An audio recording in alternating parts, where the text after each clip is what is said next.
saw your thing about racing. You're interested. You're getting into racing. Yeah, I was interested in. I didn't actually do anything because there weren't very many people. Actually, I don't think that anybody in our org was interested.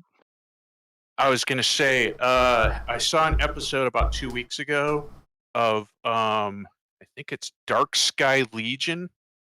They're a elite community that has come over into Star Citizen, and they do like a Friday chat show. It's usually a couple hours long. Yeah. But there was an episode about I want to say 2 weeks ago that they had a guest on there who is trying to set up a racing league. So check out, do a little YouTube search for Dark Sky Legion, I believe it is. Let me make sure. Yes, you And ready? there's some info in there if you're interested. Okay. Cool. Thanks. I am starting. Okay, I'm ready. To care? Yeah, sure. By the way, it's Thanksgiving. It's Canadian Thanksgiving, so don't let Coolios mess with you. It was. No, it is today. I thought it was yesterday. Anywho. All right. Well, everyone. Welcome to episode 41 of Cast in the Shadows. It's going to be our again just an all-star citizen episode because we're going to be reviewing and just giving our thoughts, essentially the good, the bad, and the ugly of CitizenCon 2951 or 2021.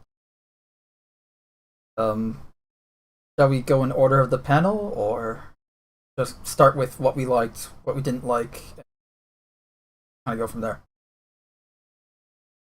We did not plan this order out. in order would probably make a little more sense and keep us a little more on target. Alright, well, let's see. So the first one was Life in the Verse, which is, I think, the biggest panel. Yeah, because that was longer than even Tony Z's hour and 34-minute systemic gameplay stream. I think I may have fallen asleep during part of that too. Am I the only one that didn't fall asleep? But again, I didn't watch it live, so... Yeah, I was watching it live. I haven't watched any of the videos separately. So just some context for anyone watching, I missed all of CitizenCon. I was offline from Friday night to Saturday night, so I didn't have the chance to watch it until, 1 in the morning Sunday. That's when I started watching CitizenCon. I caught the videos on YouTube. Like the Life in the Verse. I've rewatched Life in the Verse 3 times now. Definitely shows off the most visually. Talk about the planets and stuff. Background. Really good.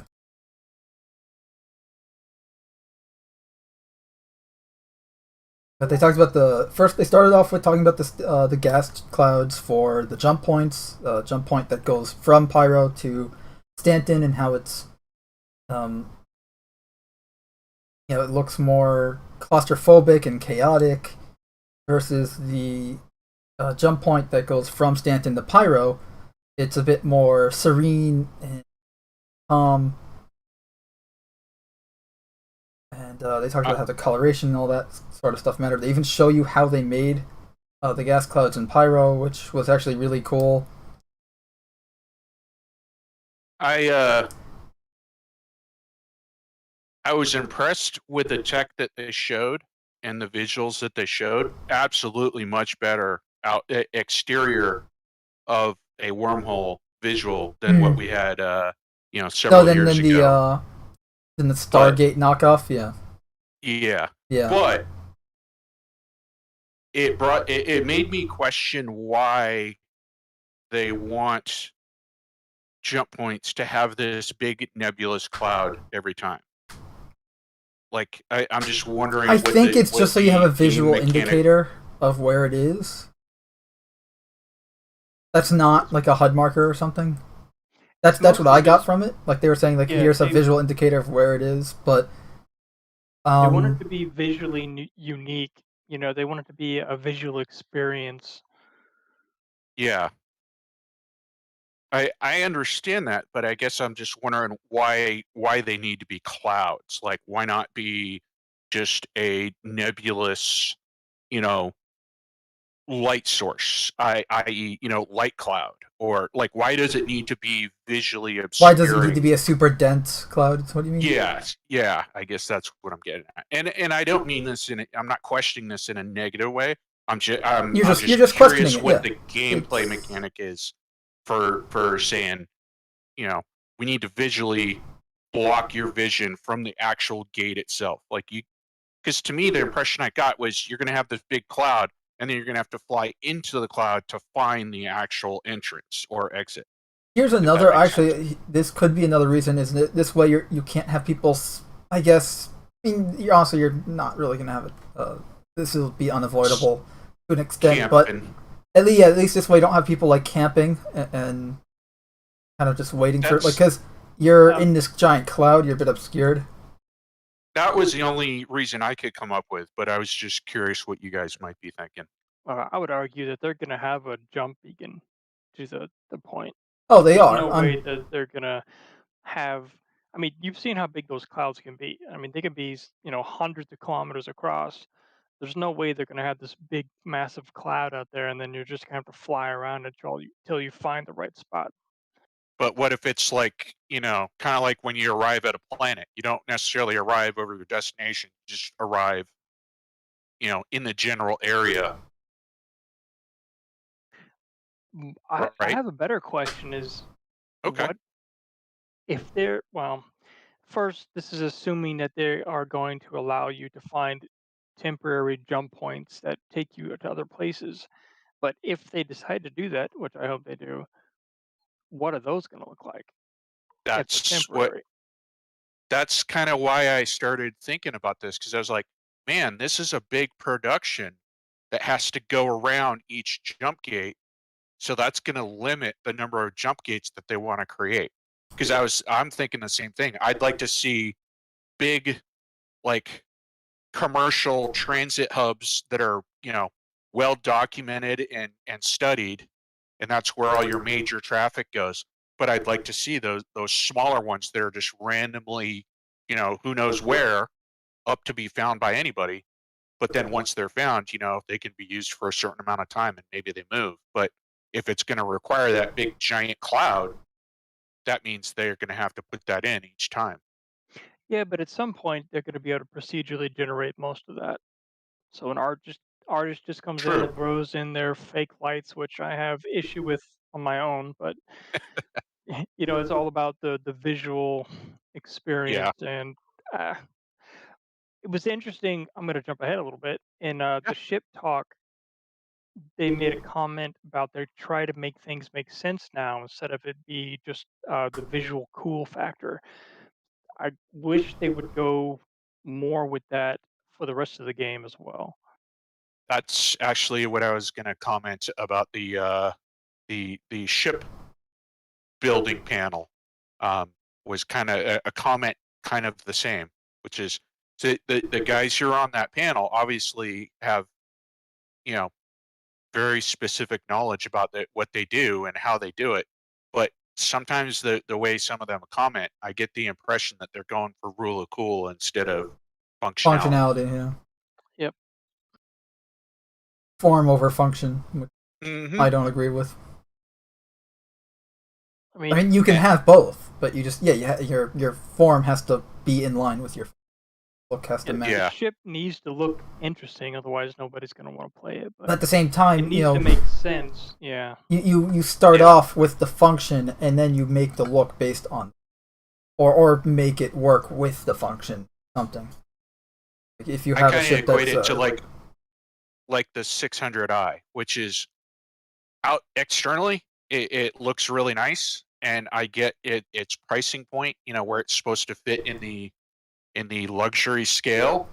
But when you go inside, I'm not even talking about the layout, but just the way that you actually move through the ship just wouldn't make sense as a spacefarer. Like, you wouldn't have a ship that you can't get to, 3/4 or 2/3 of the ship if the elevator goes down. Yeah. Yeah. Like that's the complaints I'm talking about, not the actual just, oh, hey, here's wasted space, but like as a ship manufacturer, you would never design a ship for space travel that, would have a single point of failure. Yeah, it's true.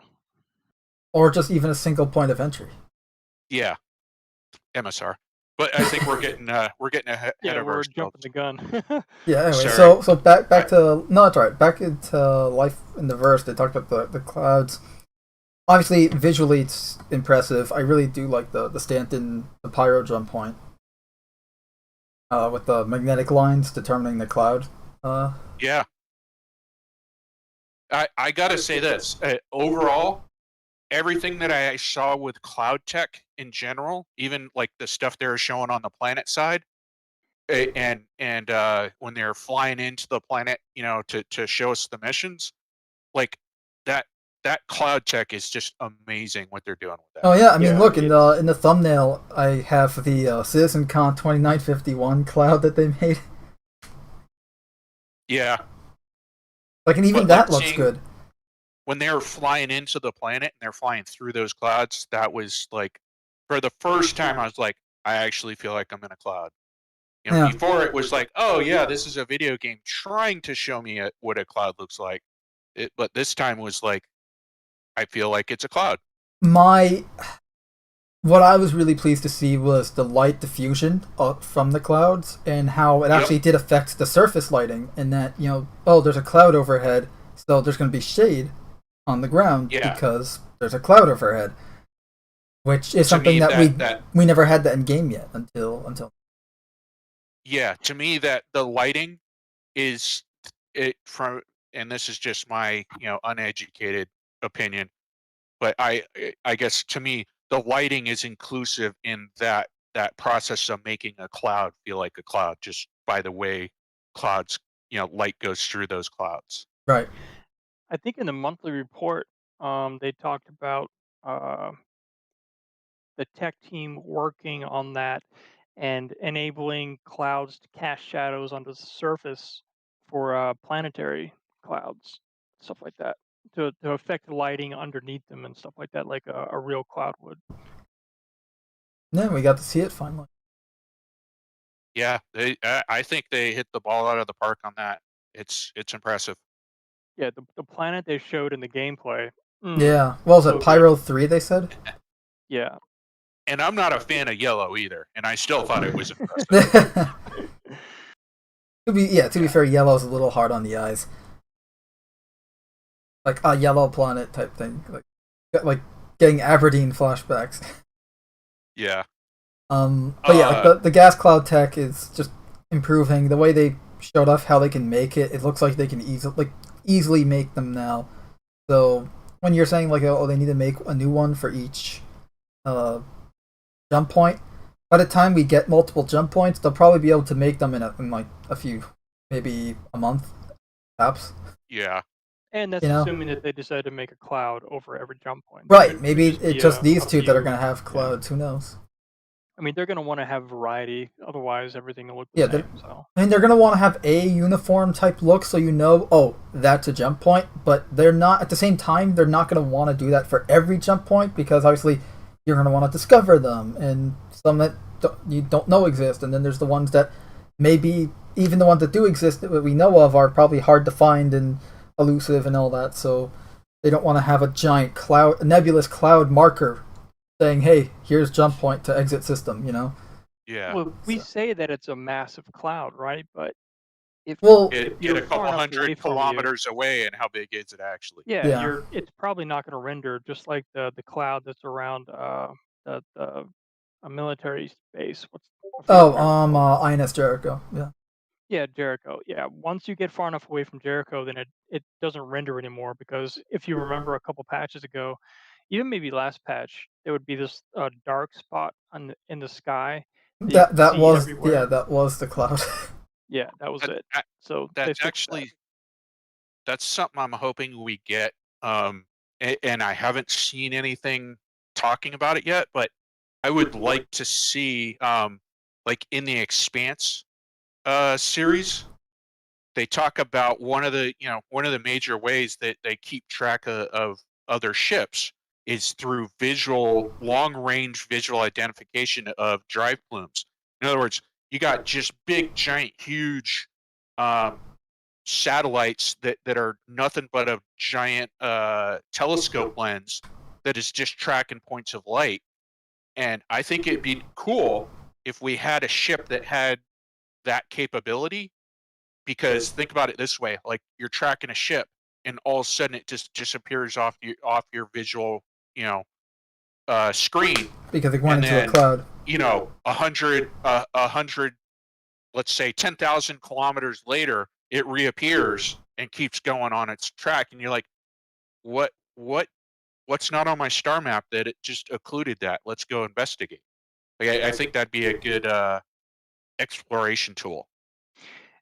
It is a really cool idea, but I think because of the way they've got the game designed, it's not going to be possible.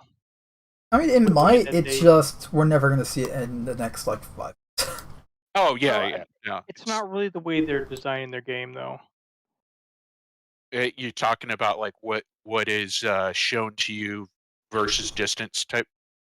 Right. They've got the object bind calling that they use on the server and on the client. So oh no, that's a good point. Yeah. That would have to be Gotcha. Yeah. It literally wouldn't be streaming in anyways. So. Yeah. Okay. I'm gonna put that one up on the wall as just a what if for later alternate timeline Star Citizen version. It would be pretty cool to have that kind of realism, but right now the problem is that it's just tech limitations. Just couldn't handle having thousands of ships in the area that the bandwidth. Honestly, that's and then just having to render it. That's what they talked about in almost every panel, specifically the streaming one, and that was tech limitations are pretty much what's preventing almost every major feature in this game from existing. Good point. Yeah. Let alone the game existence itself, like because again they have to build out this tech themselves in order to make it work, and just some of the tech isn't really feasible to be built right now just because of where we are technologically. So. And now is when Cam would yell immersion.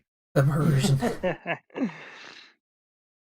One other comment I wanted to throw out there before we go too far. When we were looking inside the space stations during the Life in the Verse. Actually, I want to go into that right after this. So.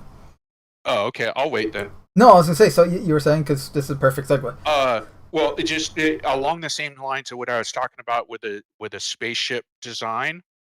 I thought what they showed of the space stations was cool, and like how they go around the development. But the one question I kept coming back to was, why is there so much height, empty space of height in a space station that space is a premium? Yeah. No, that's a problem. Unlike the ships, like Star Citizen's ships, you have like whether you like the designs or not, there is one indisputable fact, and that is like they at least make use of the space inside to the point where the entirety of the interior is matching the exterior shape, and it's all fit to scale and everything like that. So it's just some ships the use of that space is questionable in some areas, like the 600i. But you have elsewhere, the like stations. The Aegis, you've got compartments just crammed into it just to be able to fit the basics. But then you have the stations, which don't follow that philosophy, which makes the ships so fun and awesome and unique compared to other games. The stations do not follow that same philosophy, and that bugs me. Well, I would say it's because the stations are still following the rule of cool instead of functionality and making sense. Because one thing that really bugs me, I know why they do it, but it's another visual thing with the lighting. They're trying to light the scene to make it look cool, right? But you would never have that kind of light set up. Like they have these really huge dim emissive lights way up in the ceiling, and then they have some bigger, more direct lights closer in. I'm talking about the destroyed station Right, in Pyro. which is what Yeah. they're showing off right now. The whole. So, for anyone watching has no idea what we're talking about, right after they talked about the gas clouds, they're talking about all the stations in Pyro, how they're like these derelicts, dead stations, or like stations that are just in disrepair that have been taken over by criminals and scumbags, or just stations that have been left alone and abandoned for God knows how many years, and no one has set foot on them since. Speaking to Data's point, I got to agree, and this was something that I'd forgotten I'd thought about, but until he talked about it.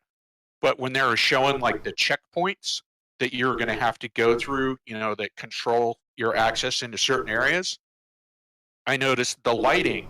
I was like, if I was running that checkpoint, I would not have the lighting showing where all my people are. I'd have the lighting facing out towards you so that Right, so as you can come see into the checkpoint, Yeah. you can't see and target the people at the checkpoint. Like, that's a basic security 101. Yeah. Yeah, it's the exact But- opposite of what is realistic there. Yeah, Yeah. it's all designed just to look neat. Yeah. That's really the only function, and I understand it. It does look cool, but It's I really mean, cool. yeah, Yeah. I wanted to look and be cool because it functions. I That's mean, Yeah. we built the function that way. It's like modern military weapons. They look awesome. We think they're amazing, but they weren't built that way to look cool. They were built that way to the function, and Yeah. And the They're function cool. that they serve, yeah, they're cool because they serve that function. That's what I It- would rather things be designed with. But even if you're going Agree. to and look, and just as an artist, say you design something just for how it looks, which I don't really do a lot of, honestly. I like to do like, okay, how do I imagine this actually functioning, and base the design on that. But say you make something just for the design alone, right? No function in mind. Like, you would then add the function to it. Like, okay, so you have this cylindrical station, right? That the ones that they have on screen. So then you then fill out that space. Like, okay, how maybe the lines on the exterior determine like these sections. Okay, here's a berthing section. Or here's a like the quarters and habs. Here's a section for the galleria or whatever. Like, you have all these different spaces to fill inside. You just now have a determined interior space that you fill because you I just did had the a design thought on first. that, Mando. What? I just had a thought on that, what you were talking about. And I think maybe one of the reasons we see the stations being like the sizes that they are might also be that, they're using those the modularity to build a lot of those. And that might be putting certain size constraints. In other words, like, every space has to be of a certain cubic size so that the building blocks can all interact properly with each other. So that might be one reason why we're getting the size of internal spaces. I'm actually. You just gave me a thought, and I'm thinking maybe it's because obviously this being an alpha, they still have sections of the station to add. So Yes, absolutely. there's that too, which is why it's such a misuse of space, because it's not all being used yet purposely. Yeah, because you're going to have residences, businesses, and then The clinics. you have to We have don't have the also clinics in all yet. the storage for Uh, the actual Right. consumables of the station. In other words, it like I'm at like 1738 in the scene in this life in the verse video, and they're showing all the little We're at 14. eateries. Like, think of all the food supplies that have to be stored, and then what about all the fuel and ammunition and repair stuff that everybody hits when they're on the landing zone? Like, they got to have they're gonna need Some kind of according warehouse to or Tom- something inside, yeah. Exactly. No, and we also know from the clinics that are going to be added in 315. Yep. Those aren't in at the Medical moment, supplies. but yeah, all but the clinics themselves aren't in, so they're going to be implemented. So we know that there's empty space because they need to have that empty space then add content into later. I still think they're too high. Yeah, they can probably cut the ceilings, drop the ceilings by a few, several dozens of feet, and make a second floor for stuff. Maybe double it, so this way there's like 2 gallerias or 2 clinics and stuff. This way you can have more people doing the same thing. This way the station itself can accommodate for more people. Or maybe you don't have to have like a second floor separating, but kind of just extend the height of some of these things themselves. Like the clinic itself has like 3 floors once you go in it. Something like that. I mean, they're not going to do that in the main area because they've already talked about the way they want it to function. The whole idea of like the hot steam or the heat rising to the top and the moisture condensing and then raining down. So the idea for that space has already been finalized pretty much. That's true. Plus, if it's going to be simulating an Earth atmosphere and not just, but also artificial gravity and stuff, it might make sense actually that they have a high ceiling. But I wanted to say that I'm being pretty critical, and if you look at any TV series that has ever had a ship, most of the ships that are in that show or even movies, they're designed to look cool. Above anything, the functionality for that ship is built afterwards, if whatever show if at all is really popular, if at all, yeah. And a lot of times they don't even make sense, right? Like Millennium Falcon, Star Wars, the interior. Name a ship from any sci-fi, with the exception of maybe Star Trek, and usually the interiors seem to be a lot bigger than the exterior. Yeah. Firefly. I'll throw Firefly out there as one possible exception. Right, so there's another one. But most of the time, they'll have a company that builds the CG model, and then they'll have the set for the interior. It's never meant to be a 1-to-1 scale because that's not. They're not trying to make it realistic. They're trying to make it fun to watch. So. I think I think the Orville actually made it so you can, because again it's following the same design philosophy as Star Trek, where like the interiors. Yeah, I appreciate it if they go the extra mile to try to make it functional, but at the same time, I do understand that they're not space architects because, I mean, really, we don't have any starship architects. No. And everything they're building here is in a fictional world, even though they're trying to make it feel like it's like futuristic. It's still science fiction, so I'm just voicing things that I would like to see and little things that irk me, but overall, I am happy with most of the stuff that they've made. I guess it's kind of just like sick and tired of seeing the same thing. You want like oh, here's cool versus here's function and cool. So. Yeah. Well, I want what people have said in the past, which is and I hope they stick to it, which is I want them to go to the simulation limit and then back off for cool. Yeah. Instead of going for cool and then backing off to simulation. No, that would be the logical way of doing it. Well, I hope that mentality stays, like that it doesn't, we get different people moving into leadership positions who are like, well, my job would be easier if we just made it look cool. Yes, but I just don't want that. The point is to have it be there's easy. less depth and gameplay that way. Yep. Cam, insert immersion now. Yeah. I need to have like a sound bite of him saying that, so this way when he's not here I can just press a button, assuming I ever get a soundboard. I probably never will.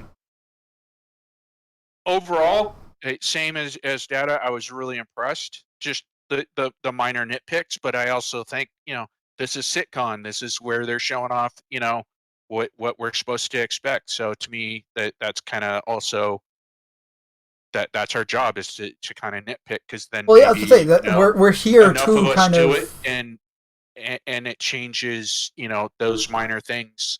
Look, in the year to come, maybe. The entire point of what we're doing right now is just to say the good, the bad, the ugly. Like what do we like, what did we dislike, and what's our nitpicks. Essentially, that's what the ugly is. Our nitpicks.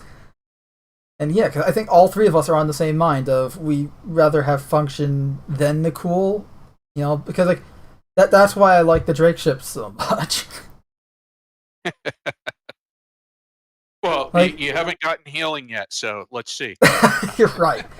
And the fact that the Cutlass still has no bathroom, unless you are of the mind that the Cutlass itself is a bathroom. But well, you got outer space, right? Yeah, because I mean, what could go wrong opening the side they door? open your butt flap of your pressure suit as you, and then just die.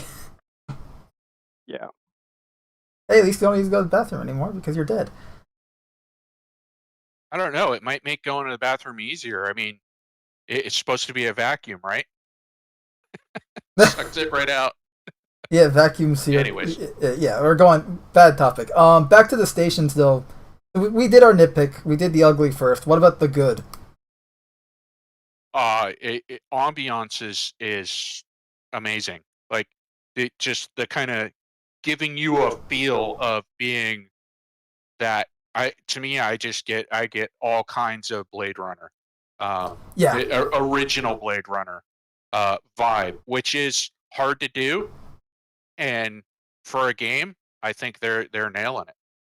They seem to be nailing the Blade Runner vibe just as a whole in this game. Like, go to ArcCorp, go to some of the stations, especially, the Pyro stations that we're seeing on screen right now, and it looks like a very cyberpunk Blade Runner type setting. But I think they're doing it in a way that is still unique enough. Yeah, it's not copycat. It's just inspired by you look at it and it reminds you of that, but it also reminds you of several other things, which is good because it means it's not just a copycat of those other things. It's blending those other things together. And just if you're in the know or just happen to be a nerd like us, you're gonna be able to point out all the things that probably inspired it. But yeah, like when just at first glance you go, oh, this is a new thing that gives me familiar vibes. Yeah, I guess maybe a better way to say it is they are nailing a dystopian society very well within the Pyro system. Yeah. Also, I love how they all use ASUS monitors as well. Like, hey, I'm not the only one. But yeah, I love how. I also am kind of impressed with how they did some of the stations because they're just taking the existing station interiors, which the existing interiors, the station interiors that we have. My gripe is that it doesn't match the exteriors and all that, but the interiors themselves, on their own, are very nice. They need better signage and guidance, so this way you can actually know which way you're going. But you mean in general or on Pyro specifically? Because no, in general. I would argue that it's destroyed, so it makes sense. Yeah. No, in general, the station interiors, but Pyro makes sense because you're supposed to be lost in this derelict. But and it's not maintained, so they've talked about their procedural generator stations, and they realize that they need to be touched up. And I think they've got some people working on that. I think they do have some signs, but they just need to be a bit more improved. And then I'm like, okay, that's fine, as long as they're signed, so I know which way I'm going. I wouldn't be surprised at all if all of the currently generated systems get an update and get possibly changed a lot.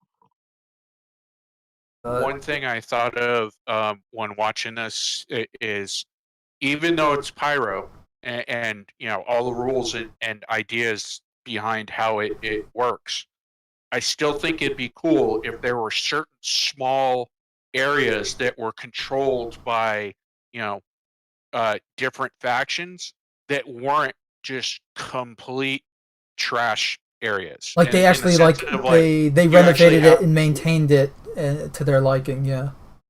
Yeah, so maybe their external checkpoints, everything looks super trashy, but once you get inside their controlled zone, you're like, oh wow, hey, they actually pick up the trash here, or they have some more modern amenities than the other faction across the way does.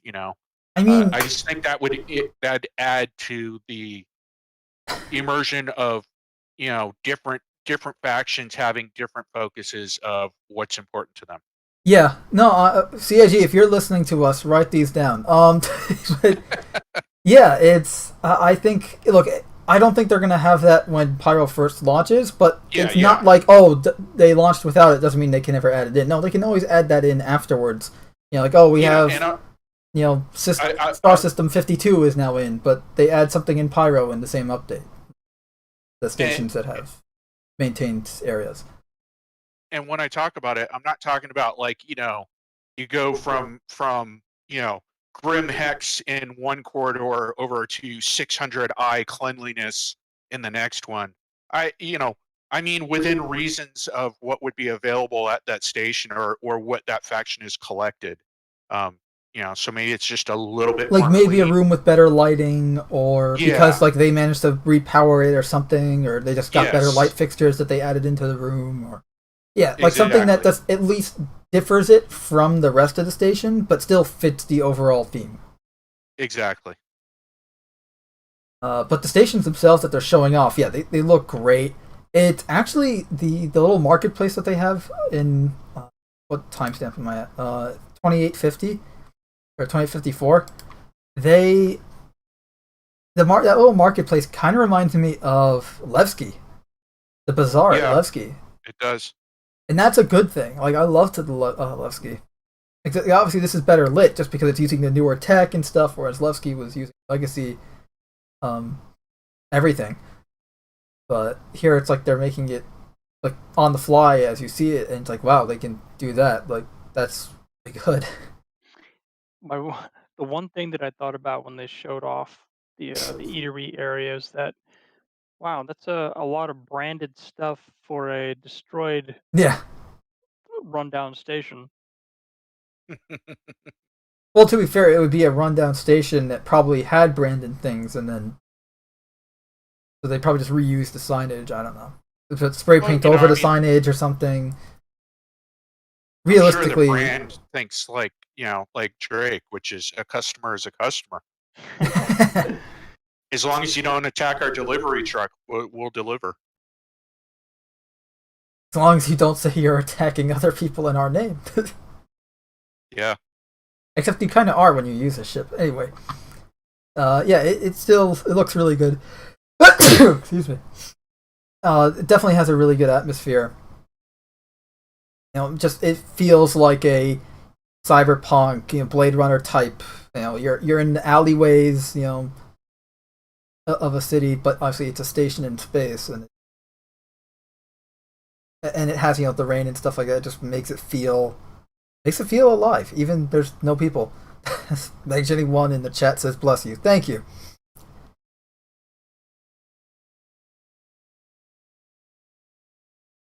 I really wonder how big the station is going to be in terms of like where you can go. Is it going to have all the little corridors and tunnels like Levski did, or is it going to be more confined like most of the other I think it's just going to be the same stations as the ones we have now, but with a different paint job, essentially.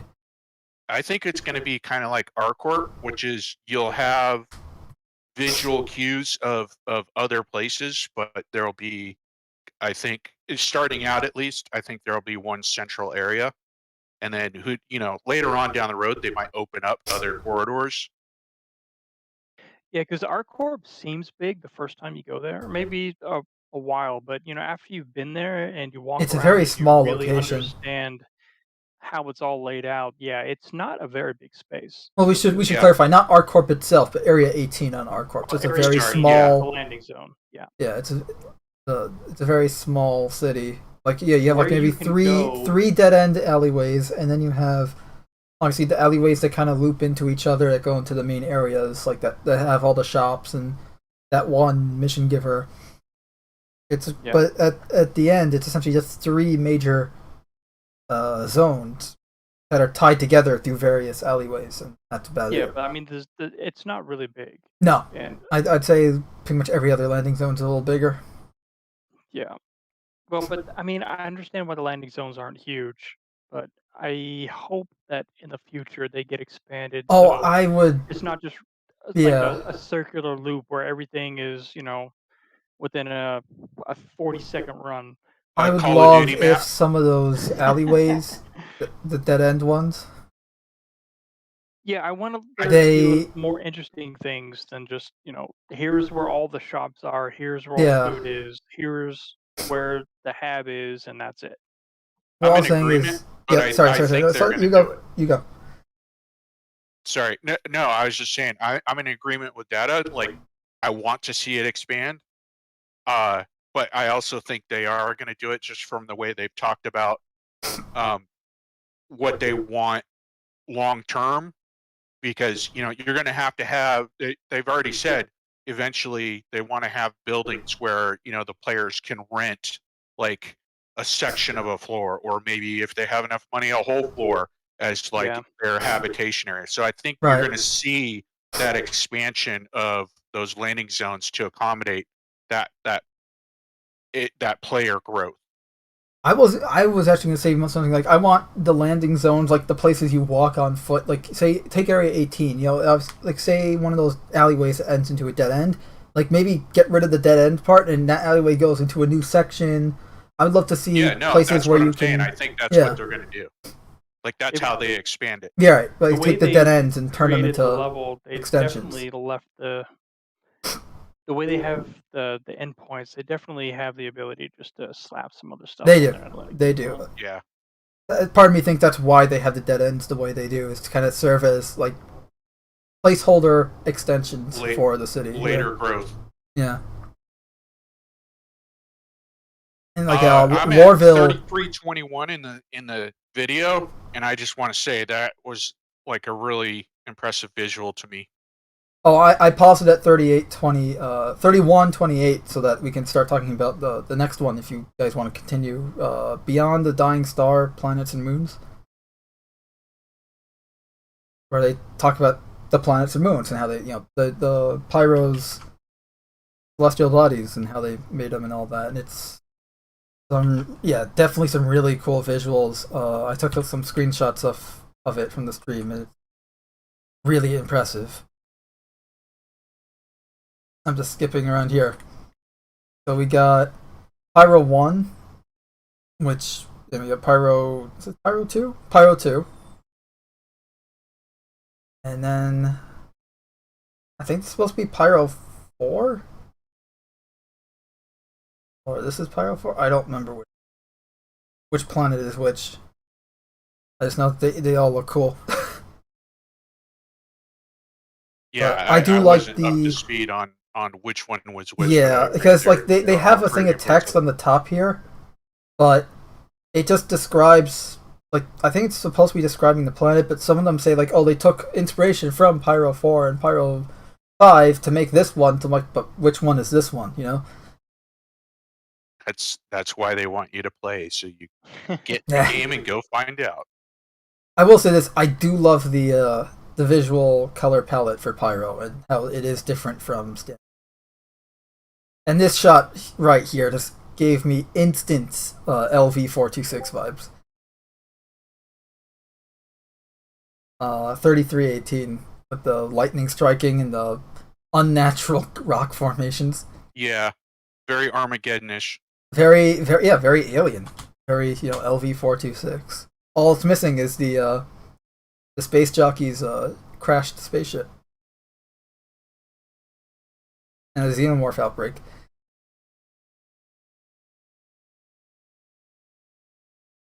I'm just waiting for you to get to the clouds, because for me that was the most impressive. Yeah, they looked really good. Yeah. I mean, the concept art looked good too. I do like this one where like the ground is red with some green foliage. That was nice. Just because it's so different to what we've seen so far. So, just a caveat: I've got experience, free falling through clouds, and it's an amazing experience in real life. And to me, this is like the way that they were showing these visuals. I got the feeling like I was in free fall through the clouds. Like essentially they nailed it. Yeah, they nailed it. It's the light diffusion, the way that you can see through it, but at the same time there's that haziness. Like, just amazing. Yep.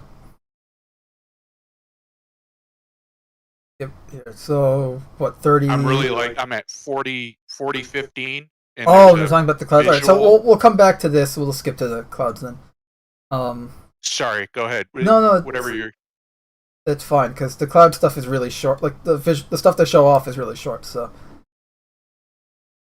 But the cloud stuff was probably the highlight of just this section, aside from the gameplay. But like you see the clouds here, and like I knew when we get clouds in like on celestial bodies that aren't a gas giant, it'll be really impressive. But this still managed to blow my mind entirely. Like I wasn't expecting this level of detail of realism in clouds in a video game. Yeah. If you go to 3952, like there's just the shot Where the it's guy's just- flying through him. Yeah, so you've got Yeah. like the engine lighting, and then you got the clouds, and then you got the sun peeking through the clouds, and then you've Yep. got the occlusion on the And, ground. and yeah, like, there's the light diffusion I was talking about with the clouds and sunlight there.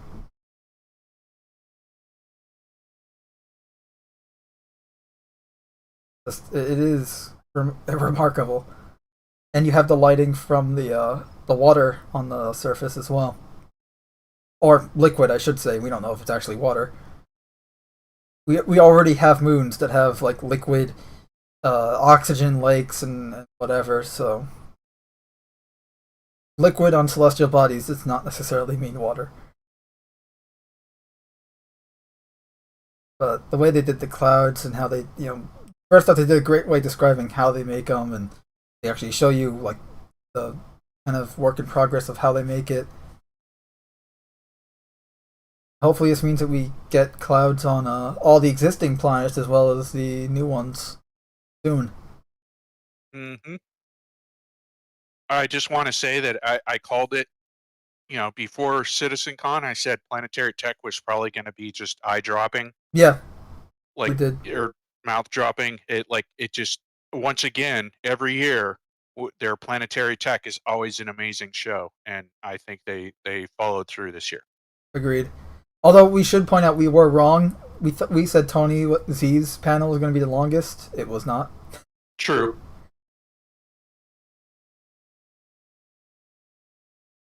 They show off the wall of clouds, the cloud wall.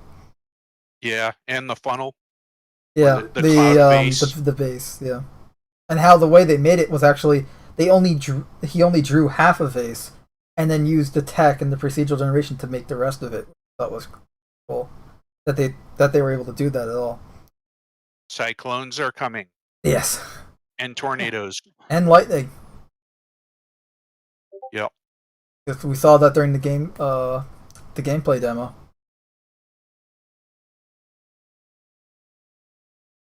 And you can even see in this essentially tech demo footage here that the light from the clouds is causing shadow on the surface, even when it's just granted it's just a wall of clouds, but still a wall of clouds that's affecting the lighting. Yeah. And in areas where you have multi-layered clouds, you should get shadow Yeah. on top of a shadow. Like the light should diffuse through the first cloud and cast a shadow, and then diffuse through the second cloud and cast another shadow. Right, like so if you have like storm clouds, it's going to be really dark versus. Oh man, imagine how it's going to look on that one moon on Microtech that has a really thick cloud layer. Yeah. Like it's already got this very green hued lighting, but it's going to be like this. It's going to look like it's going to rain all the time there. Or at least it looks like it's going to rain all. Actually, they show off Crusader here. I do wish there was a bit more pink in Crusader. Not gonna I'm lie. the opposite. Really, you want it to be more I'm kinda white? the opposite too. I don't I mean- understand why there's pink at all in Crusader. Well, pink, not that was more not hot pink, like lighter, like a lighter pink. I just don't understand what the. They kind of pink color diffuse is it, so this way it coming doesn't from. look What like is it that supposed says. to be? I don't know. But to me, there's too much red/pink just for my own personal tastes. If they had it tied into like a gas that is made up or part of the gas giant, then I can understand. I'm fine with it. But I want it to have the colors for a reason, not just be, well, this looks cool. Yeah, like set set the parameters of what Crusader actually is, as in like it consists of 37% boron, and I'm just picking names in general, but 27% I'm sure helium. next time I'm in such game, and I'm such, gonna have to. and then scan actually it. tie like what does sunlight actually look like going through those kinds of gases. argon gas. Yeah. And maybe they'll do that in the future. I don't know. But yeah, for me, Crusader is just a little too pink. I think to me it's just a little too bright. But then again, it is a gas giant, so that makes sense. It looks really bright because the sun reflecting off of it. Is that how light works? I mean, no, I think it's too. I say it's too bright. I mean, because it's all like the white clouds or that off-white cloud. I think there's more white than there is pink, and it makes it look off.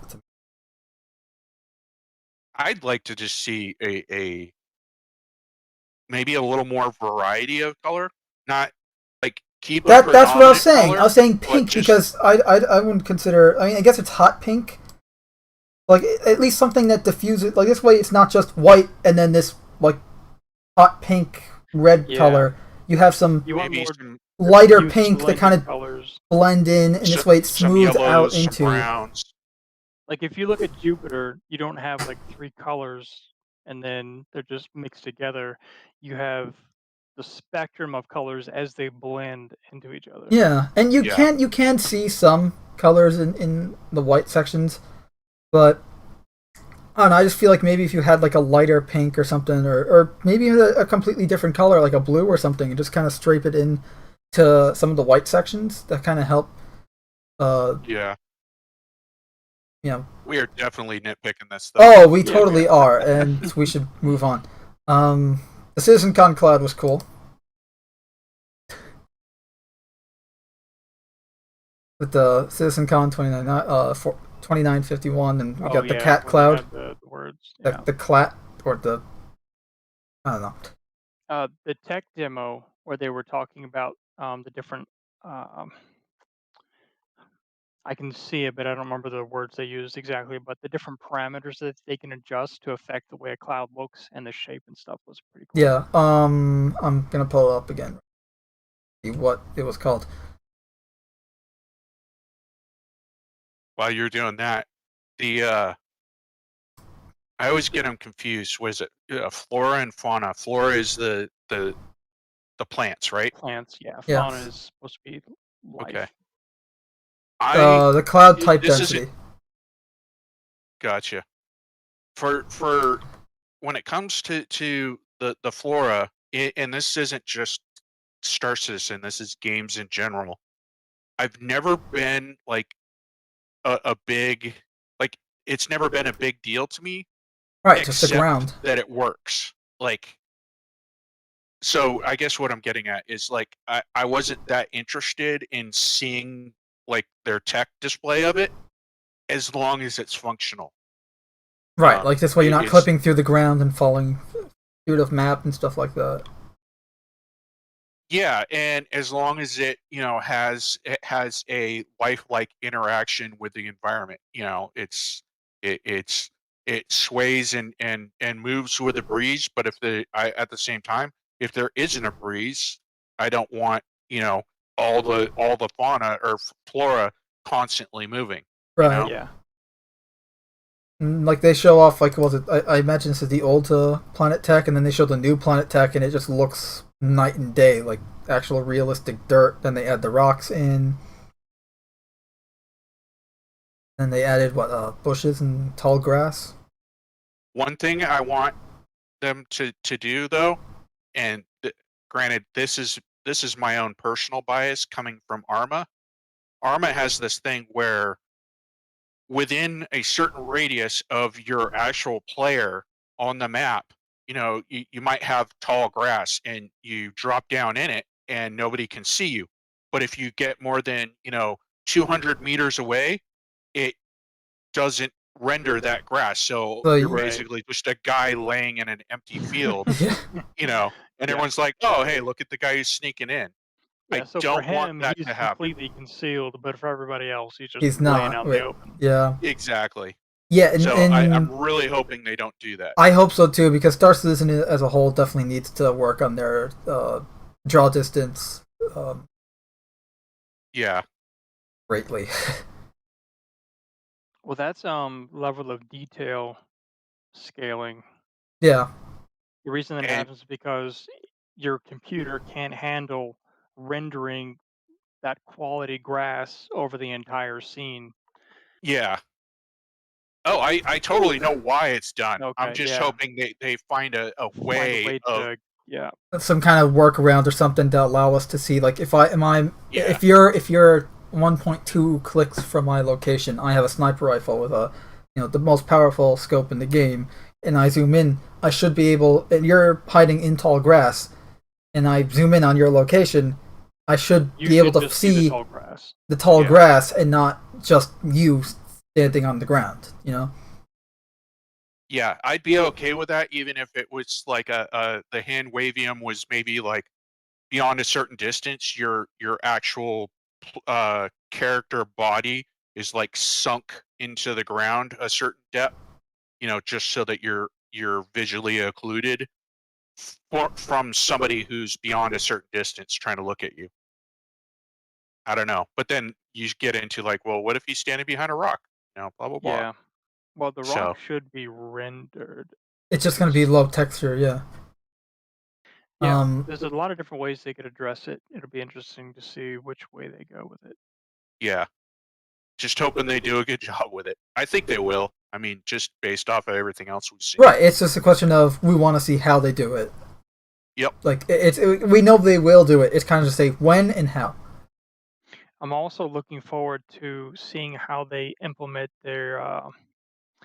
And you remember the video where they were talking about adding bones to some plants and stuff, so they bend when you get close to them, but they have to have a way to do it on the fly because they can't put bones on all the plants all the time because your computer would cry. Yeah. Yep. So they've got to use it like they do with the ray tracing for steps. It's got to be within a certain radius around your character, which means that they would have to be added and then taken away as you're moving through the scene. So I'm interested to see how if they're able to make that work. Which is what they talked about in the server meshing stream that they did in the video. They had a neat visual that really well described what they're planning to do. Mando just told Data to shut up. No. Just kidding. But I can now. Data, shut up. Okay. Then they showed off. I'm in agreement though. But I also think I think they can nail it because I mean, if you remember, like 2-3 years ago, ray tracing was kind of coming on the horizon, and everyone's like, ray tracing, and people CIG pretty much immediately said, yeah, no, we're not going to do it. And now look at where we're at, where they're studying it. They're trying to figure out. They're moving over to the Gen 12 renderer, which is going to allow them for ray right. Which is going to allow for ray tracing. Games have used ray tracing for a long time. The big thing with ray tracing in the last few years is that it's used visually to run complicated calculations on the fly. Well, maybe not complicated, but essentially stuff like light reflect, realistic. It's real time. Yeah. Baked into the scene. So you got like a puddle of water, and it's reflecting everything in real time, including you and stuff like that. Right. But I mean, like the way that feet interact with the ground and lift up and stuff like that. That uses ray tracing. And casting the shadows as you're doing it. Yeah. All that. Yeah. Like I said, I think they initially were like, no, and now they're working on it. So I think they'll get us something. Well, they also talked about why they're working on it, aside from ray tracing. Like, they said that was kind of a bonus. What they're doing is because it's a resource thing. Like, it's going to make things a lot easier for them in the future, because it's essentially less overlapping processes and more efficient processes. Essentially, the trade-off. It's like, instead of having essentially having less doing more, you're having more doing less. You're having your multi-core CPU running stuff, you're having your better use of your video RAM, you're having better rendering quality, so that's the whole point of why they're switching Gen 12. Yeah. And then obviously, because they're switching to Gen 12, it allows them for ray tracing. That's why they're doing that. They talked about Pyro 3. But I'll be right back. All right. They talked about the Pyro 3 stuff. That's with the gaudy yellow everywhere. You know what? I will say this. I will take Pyro 3 over Aberdeen. I think the way they blended the colors together. Yes, that and the lighting and the fact that it's not like a yellow soup in orbit. It makes sense for it to be for Aberdeen to be a yellow soup because it's extremely hot. And No, I'm not saying it doesn't. I'm just saying if I had to pick what type of yellow planet would I want, Pyro 3 or Aberdeen, I'm going to take Pyro 3.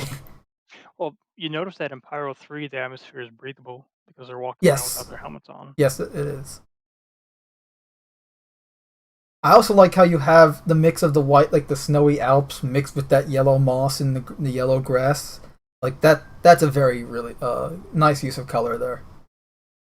Yeah, I got a real feeling of the Expanse when they were showing off some of the planets in Pyro. Yeah. It looks like a scene from really a sci-fi movie, which is great. Now see, they showed off some footage. No, sorry, concept art of. Okay, so next they talk about the Colonial Outposts, which we've been waiting to hear word on them for a long time. This is pretty much like a more sci-fi outpost in township locations on moons and planets. It looks great. Actually, this is just the concept art. I'm going to be skipping ahead now to the models they have in game. They got the doorways of the communication towers, hydroponic labs, living quarters and buildings, solar panels. It all looks really good. It's very like the whole point of it. They talk about why they went with the design they did and all that, and how it's supposed to be. You know, this is humanity's earlier attempts at colonization and stuff. This is, you know, the frontier living style and aesthetic.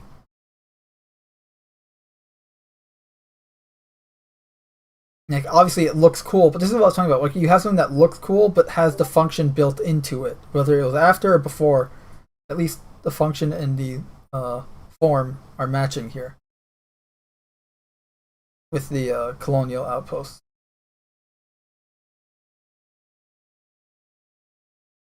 Get the water tanks and the food storage, the oxygen generators.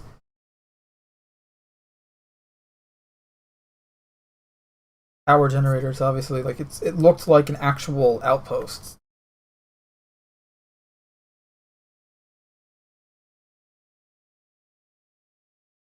And they're supposed to be modular, so this way they can use the procedural assistance to kind of mix and match them to make new locations out of existing parts. I'm back. We're talking about the Colonial Outposts. I was impressed. I'm saying how like this is what we were talking about. What you have the form and function meeting together. Yes. Because like the interiors match the exteriors, and they make full use of the exterior size and shape and the space, and you know, like in the story and the lore and the overall design language and aesthetic of the Colonial Outposts makes sense to why they are the way they are, and how, you know, it's earlier humankind's colonization efforts and the frontier living style and stuff like that. You had the water tanks that they showed off, like these giant exterior water tanks, power generators, oxygen generators. The only thing I thought was that how do I put this? I like everything that I saw, but I would still like to see a couple more shapes. So maybe some Isosceles triangular or maybe some hexagonal shaped places, just to add that visual variety to the verse in I general. think like we're gonna maybe, see the hexagon stuff because Grimhex was a hexagonal shaped station before it became Grimhex. Obviously, it was True. built into a asteroid, but. And I agree that this is probably, what they're showing us is their palette set for Pyro. So Yeah. who's to say that, they're not going to change it up for a different system? They did mention that they will. They do. They did mention they might add some of these into Stanton. I absolutely want to be able to build one of these, circular places as my outpost on, a Stanton moon. To me, I've never understood why they've been like, oh, these systems we're designing are only for Pyro. Like, that never made sense to me. I get it from like, hey, we're just designing it right now for Pyro, but later on, I fully expect us to be able to I hope so. have these different shapes fabricated for our own player outposts anywhere in the verse. I just hope that we get different shapes as well. Because everything seemed very circular or rounded block. It was either circular or spherical, yeah. You did have some cubic shapes, like that's what I meant by like a rounded block, like rounded edges, square with some minor tapering to the edges and stuff. But in general, that's why, to me, like, what if you had a pyramidal shape? I was going to say, I'm just right now, right before you said that, I was thinking of like a pyramid-shaped hydroponics lab or something. Yeah. Like a greenhouse, like that. That would be pretty cool. Or instead of the like, I'm at where I'm at. I'm at 5122. I'm ahead of you in the video, and they're showing off these very rounded shapes.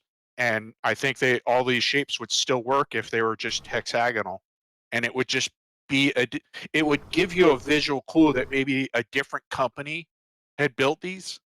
Well, maybe that's what they can do is they can have like a separate company making similar modular outposts that are, instead of rectangular and spherical, you can have triangular and hexagonal. Yep. Be nice. Have that variety, as well as the fact that it's made by a different company, thereby explaining the difference in the shape and designs. And competition and pricing. Right. This way, this one, it gives you more options in game and lore reasons for those options. Like, oh, here's the triangular building is 100,000 credits, but the circular one is only 50,000 credits. Yeah, and tie into that. Sorry. Mine's a fast one. And tie into that, like, hey, one company, maybe it's cheaper price because it's not going to last as long, but it's affordable. Or it's more costly to maintain. Weren't they trying to imply that some of those were not prefabs, but they were built at the site? They weren't like shipped in and dropped. I do believe they did mention that, yes. Yeah.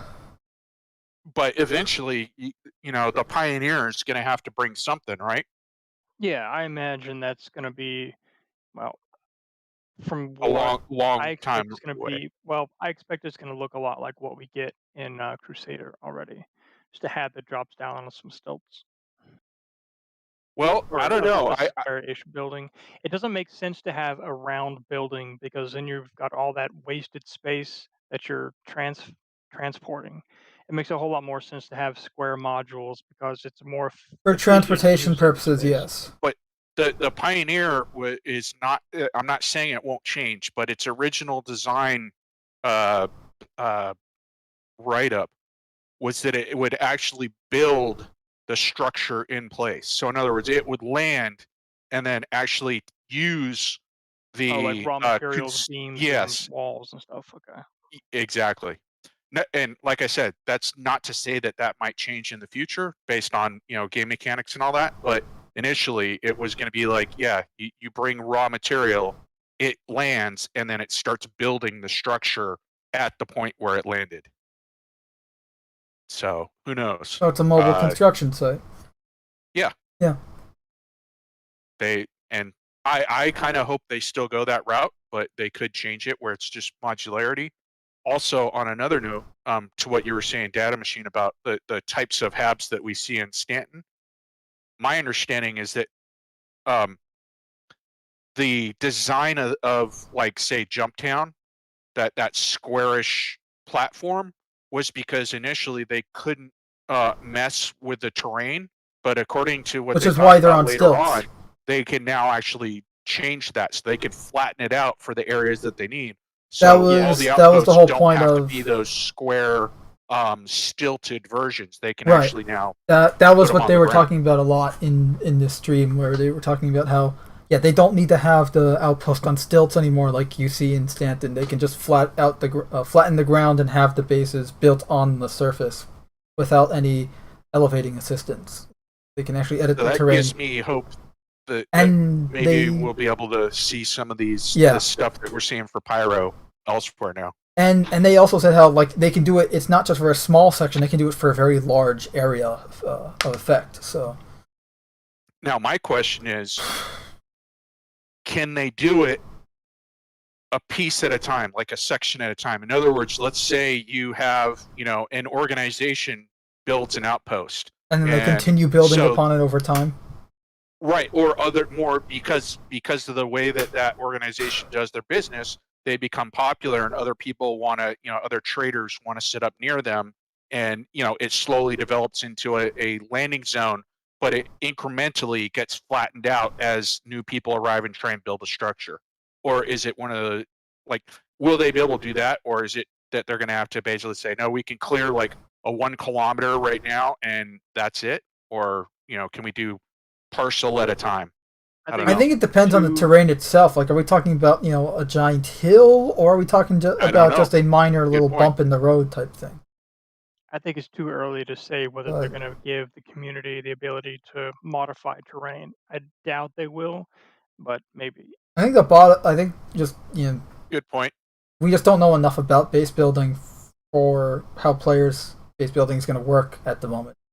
I mean, they want it to look fairly realistic, and saying I want to build a building here and just having the ground pop a certain way is not realistic. So true.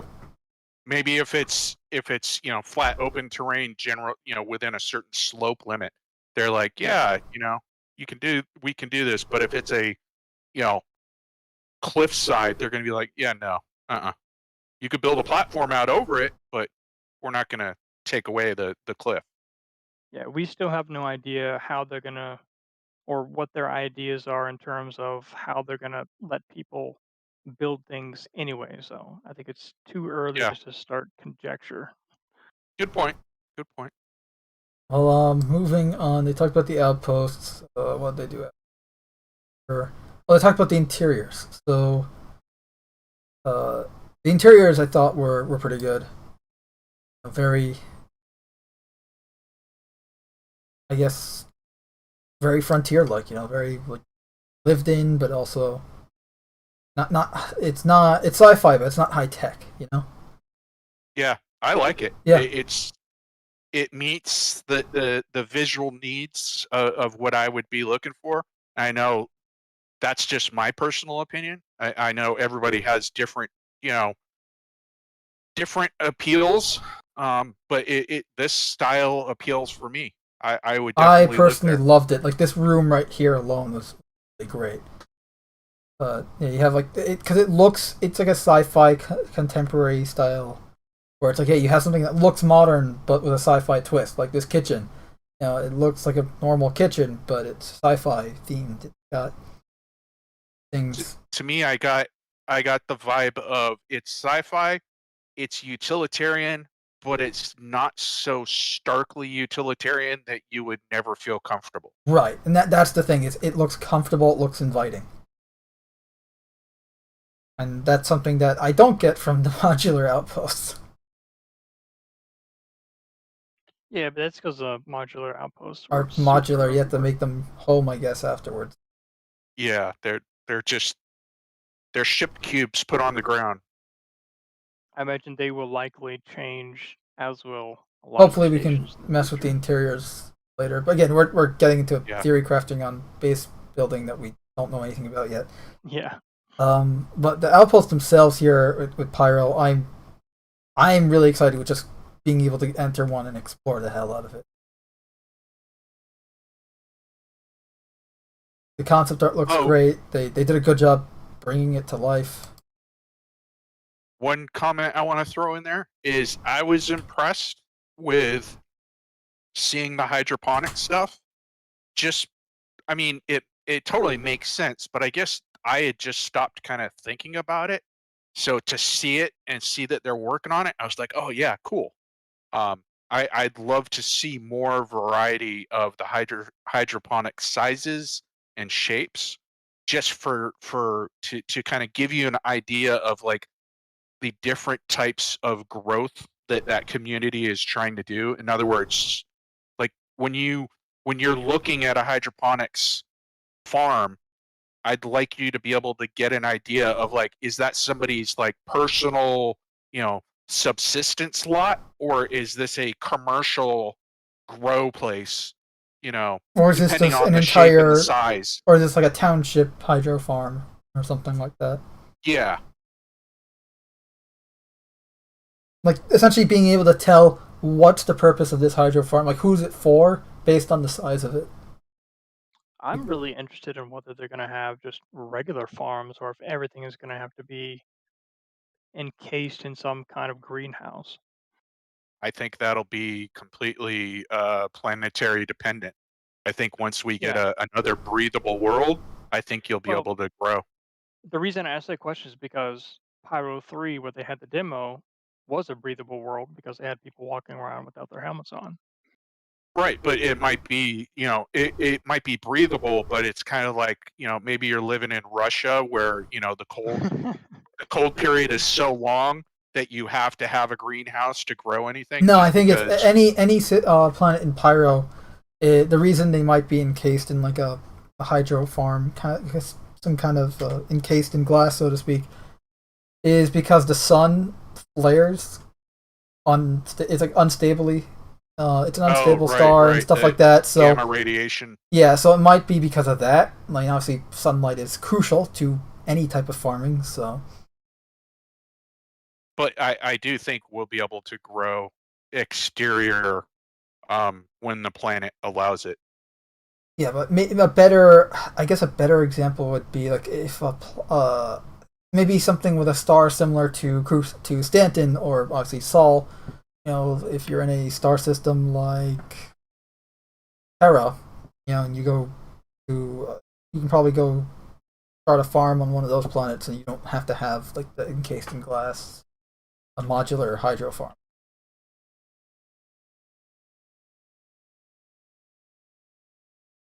Well, next is the gameplay segment they had. Shall we?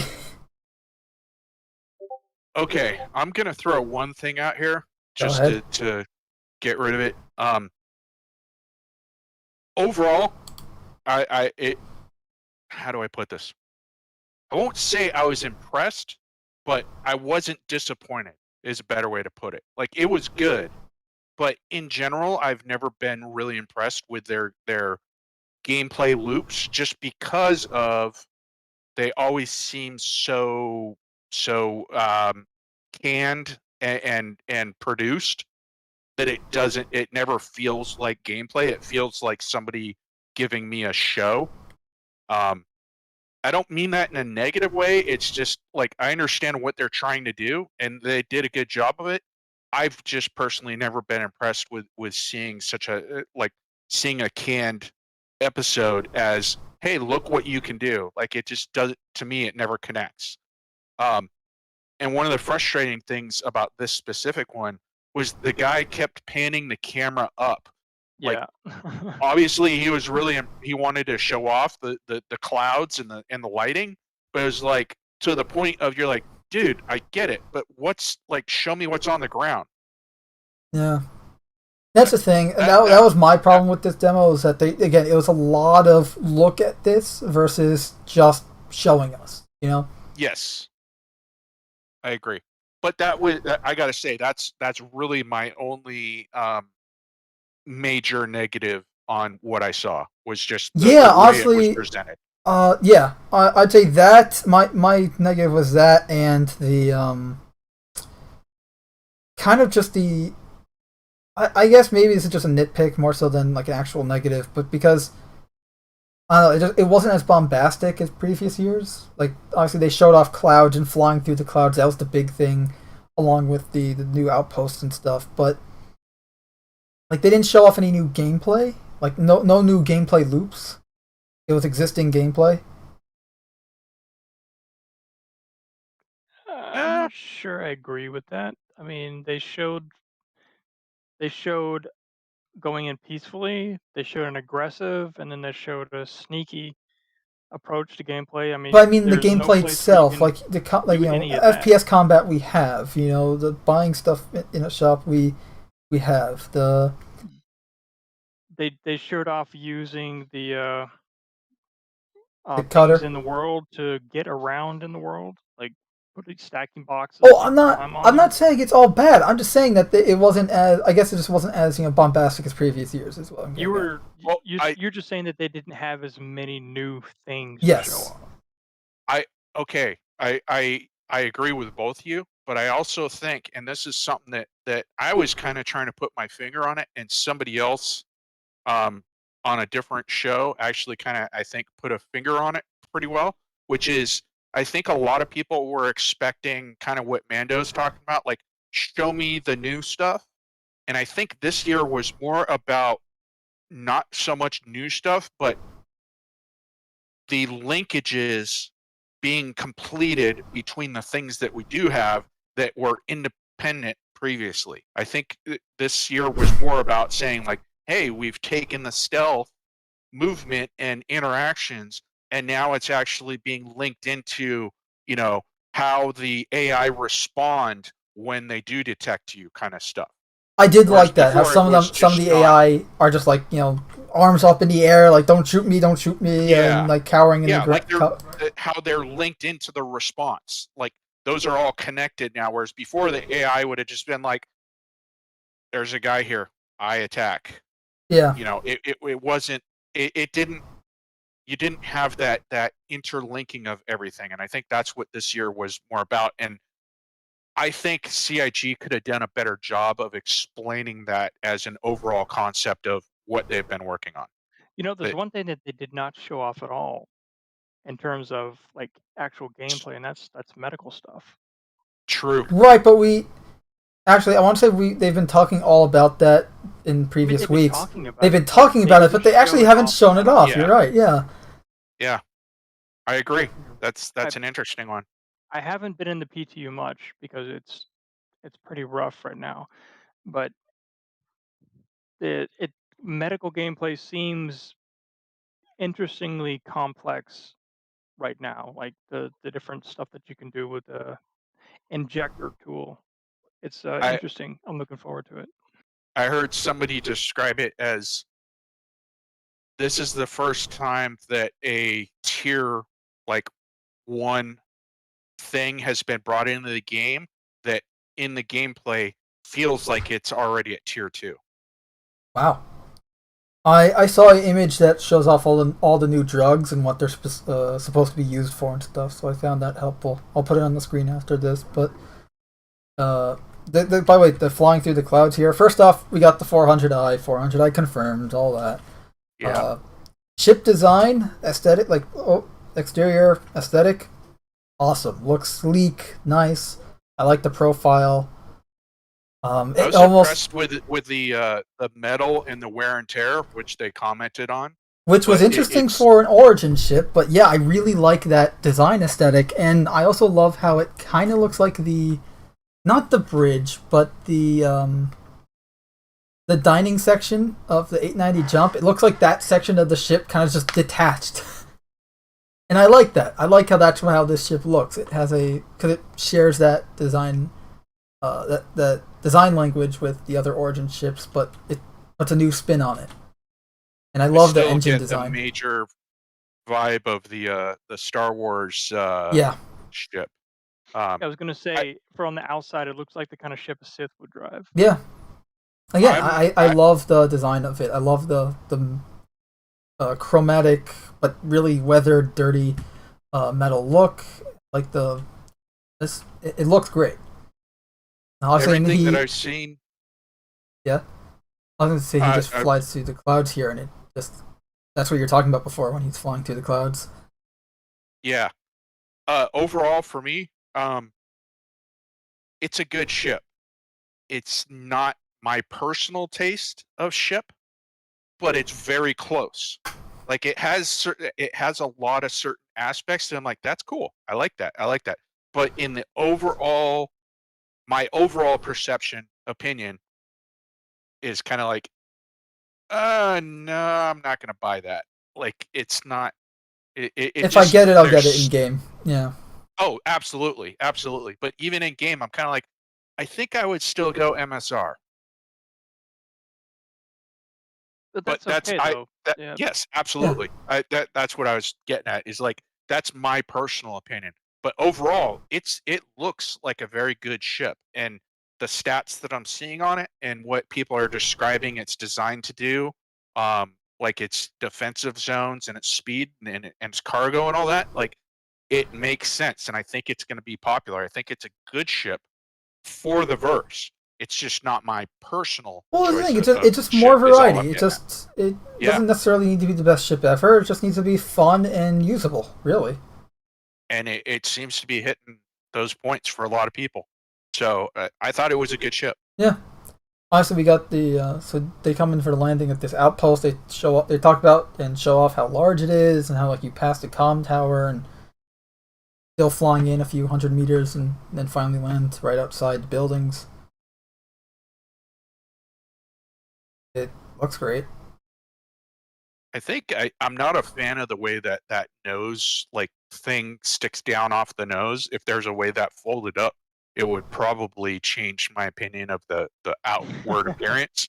But I recognize that that's just a personal preference thing. I get this like droopy mosquito nose vibe off of it. Mm. But that's just me. It'd be one thing if it was like a functional ramming blade, but that's just me. Well, to me, I do like the functionality that they designed into it, where it's the landing gear. Your stairs and lift controls are located. Like that was a good functionality and looks cool positioning for me. I have to say, I'm really happy that they've started adding buttons on the outside instead of just looking at a panel and trying to interact with it.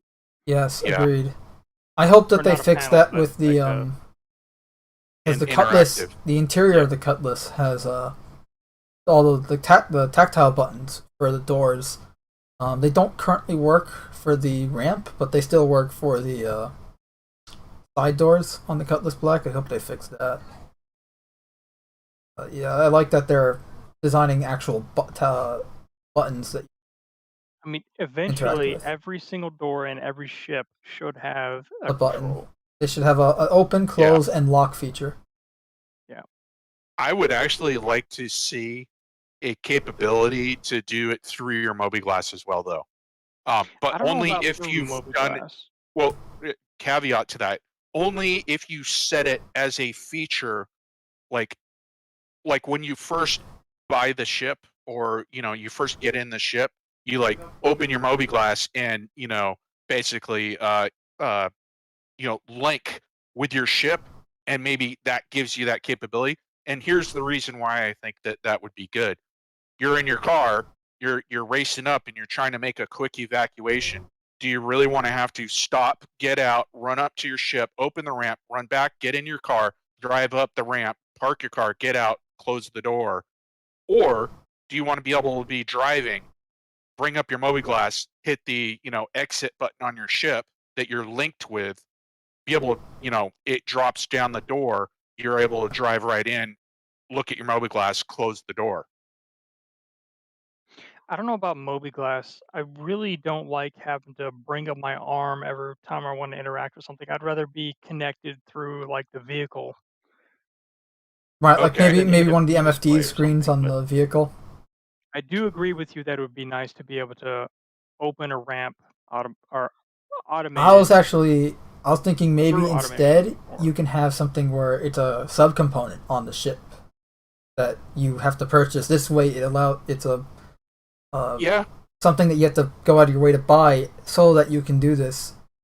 And I don't want it so where it's like you're totally tied in and you can do everything just sitting in your captain's chair, but maybe have it just be like an add-on feature, like the emergency uh, entrance egress module that all it does is just open a specific door that you set, and that's all, that's its only function. Right. To, because I get that, at the same time they want you to walk around your ship and interact with your ship instead of just being in one place and doing everything. So I'm okay with that, but I think it'd be nice to have that, garage door opener add-on feature Right. I mean, somehow. look, modern, even like Honda Odysseys from 2005 had the remote door opening feature. So Yeah, not just an idea.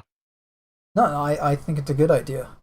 I'm just saying, like maybe they can have a subcomponent be how you that links up or whatever. Like that's the gameplay functionality to it, where you have to get this subcomponent so that you can then have this feature. Otherwise, it's not stock with the ship.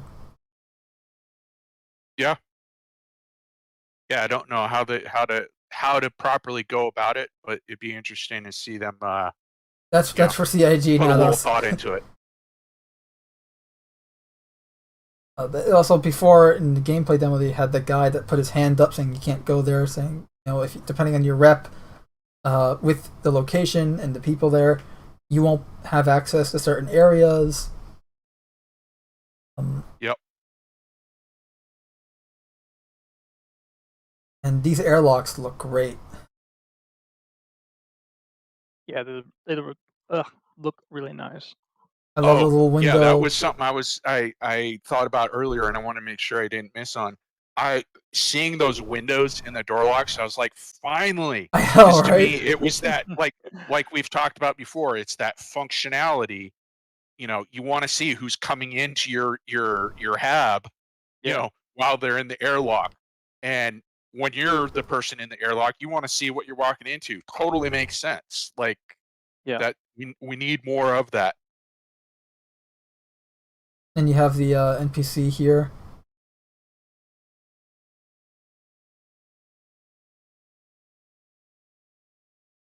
This is the legal way where you just buy out the Hadesian artifact, right?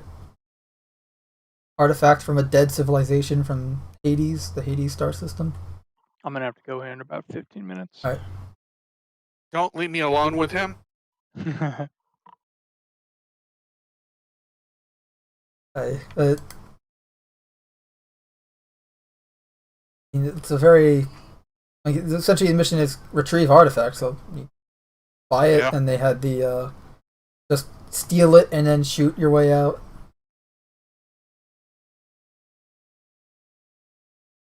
Also noticed the soft backpack. It wasn't like a hard case backpack. Yep. That was nice too. I will say, in 314, backpacks are pretty much going to be a must. Yeah, that makes sense. Have they? What's the variety looking like right now? Have you messed around with that in the PTU at all? Yeah, I've Did they add any briefly. new ones? There's like, I think there's, I think I've seen 4 different types of backpacks Are so far. these I haven't been to existing every backpacks landing zone. or are they new? Okay. They look new. I don't remember seeing them before. They're not like attached to armor. You buy them separately. Yeah. So like, is it the rucksack and then the one that comes with the Grey Cat armor and the one that comes with the Novikov armor, or is it new designs entirely? They look different. Okay. Yeah, they look different colors and different design, different capacities. Nice. I assume this is the one where the shoot 'em up playthrough. Is this the second one? I think so. Yeah, this will be the Yeah, shoot. where he just goes So and the deals only it. thing that I really liked about these demos was just seeing the visuals because it looks beautiful, but the way they play the game is not the way I would play it. No. It's kind of Yeah. frustrating sitting here watching them. It's Yeah. No, really because like they I try to know be what they're too doing it. cinematic. Where it's like Yeah, I it's would really slow. right where like I like to be I guess because when you're playing Walking the game backwards. when you're playing the Go ahead. game you're in the moment. Like you're not like you're looking around not for oh look how pretty it is. I mean you are sometimes, but when you're on a mission like this, you have to retrieve this. Like say the mission is you have to steal this artifact. You can buy it, but you're planning to do it stealthily. You're not going to be looking around for the visuals. You're going to be looking around to see okay what route works best. What's my possible escape route? What's if I go here, then what and stuff like that. The reason it was frustrating to watch is because he's playing slow enough for them to talk about it. Yep. That's why it's just irritating to me. I can't watch Well, it. I can't do it again. CIG has a really bad history of when they make these demos to show us, they set it so that the player is immune to fire. So you're like getting blasted in the face by the AI, but they're not actually doing any damage, and it just. So they can talk about stuff. I know it's a demo, but at the same time, it's like it's that immersion thing. It just totally blows it, and then you're picking it apart instead of watching it for what it's supposed to be showing. Yep. Also, I noticed that they got rid of the hit markers in the playthrough. Yep. And you got the AI there, like, I surrender, don't shoot me. I can't wait till they give players the ability to surrender and have their hands up in the air. Yeah. So we can do what that AI was doing. Yeah. And I would love that, like, even depending on your reputation with certain factions, you do that, and they're just like, no, and then just shoot you anyways. Yeah. Just like say you have like -3,000 with some gang and some pyro gang. Kill on sight. And you're like, I surrender, guys. Don't no trouble. Then they're just like, no way, Jose, and just blast you in the face. Yeah, that's not. So the part of the video you were just watching, that's one thing that kind of drives me nuts. Is this guy's running around with a pistol, and he's making 50, 75-yard headshots with a pistol. Yeah, but to be fair, I do that in game too. That was the one thing that didn't bother me. Right. What he's saying is that in real life, being agreed. accurate with a real pistol is really, really hard. I know. I'm just saying that in game that is not like you can do that. It's not. Right. I'm just saying the game isn't realistic in that way. That it allows you to do that. No, but they need to kind of balance some of the weapons anyways. Yeah. You can like the Coda. Yeah, the Coda is the gun he's using. It's a 50 cal pistol, but you're getting one shot. You can do 1-2 headshots and the guy's dead. Whereas with some rifles, you have to put at least 5 rounds into. Yeah. But also, I mean, you're getting into the actual physics of how guns work: barrel length, accuracy, rate of spin from that barrel, blah blah blah blah blah blah. Gravity, atmosphere conditions, wind, pressure. Yep. I mean, to put it bluntly, like in the military, you're taught basically the only time you should ever use a pistol is if you're within 50 to 25 yards, and even then. It's because of the conditions that you're under and the adrenaline you got going. The reason you shoot multiple times is because you're expected to miss. Yeah. But yet in almost all video games, you see people running around with a pistol taking perfect headshots at 100 yards. And video game culture. Yeah. Exactly.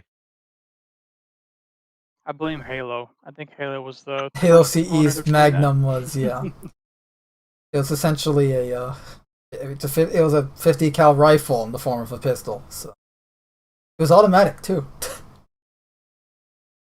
So this part of the playthrough is the stealth one. Yeah. Which he actually uses an arc light. He uses an arc light. I keep saying an arrowhead sniper rifle there. So that was good. And then he goes to the silence Coda. Yeah. At least for the most right part. Here where he's... Yeah. Well, that wasn't glass. It looks like tarp. It just looks like a greenhouse, like on Earth greenhouse. That's not absurd. This was where I kind of thought like, oh yeah, hey, they're showing more greenhouse stuff. Cool. Yeah. And they talked about the tarps and how the everything that's blowing in the wind is blowing because of the wind that's generated, not like it's not superficial animations that are triggered. Like it's physics again, reacting to the environment.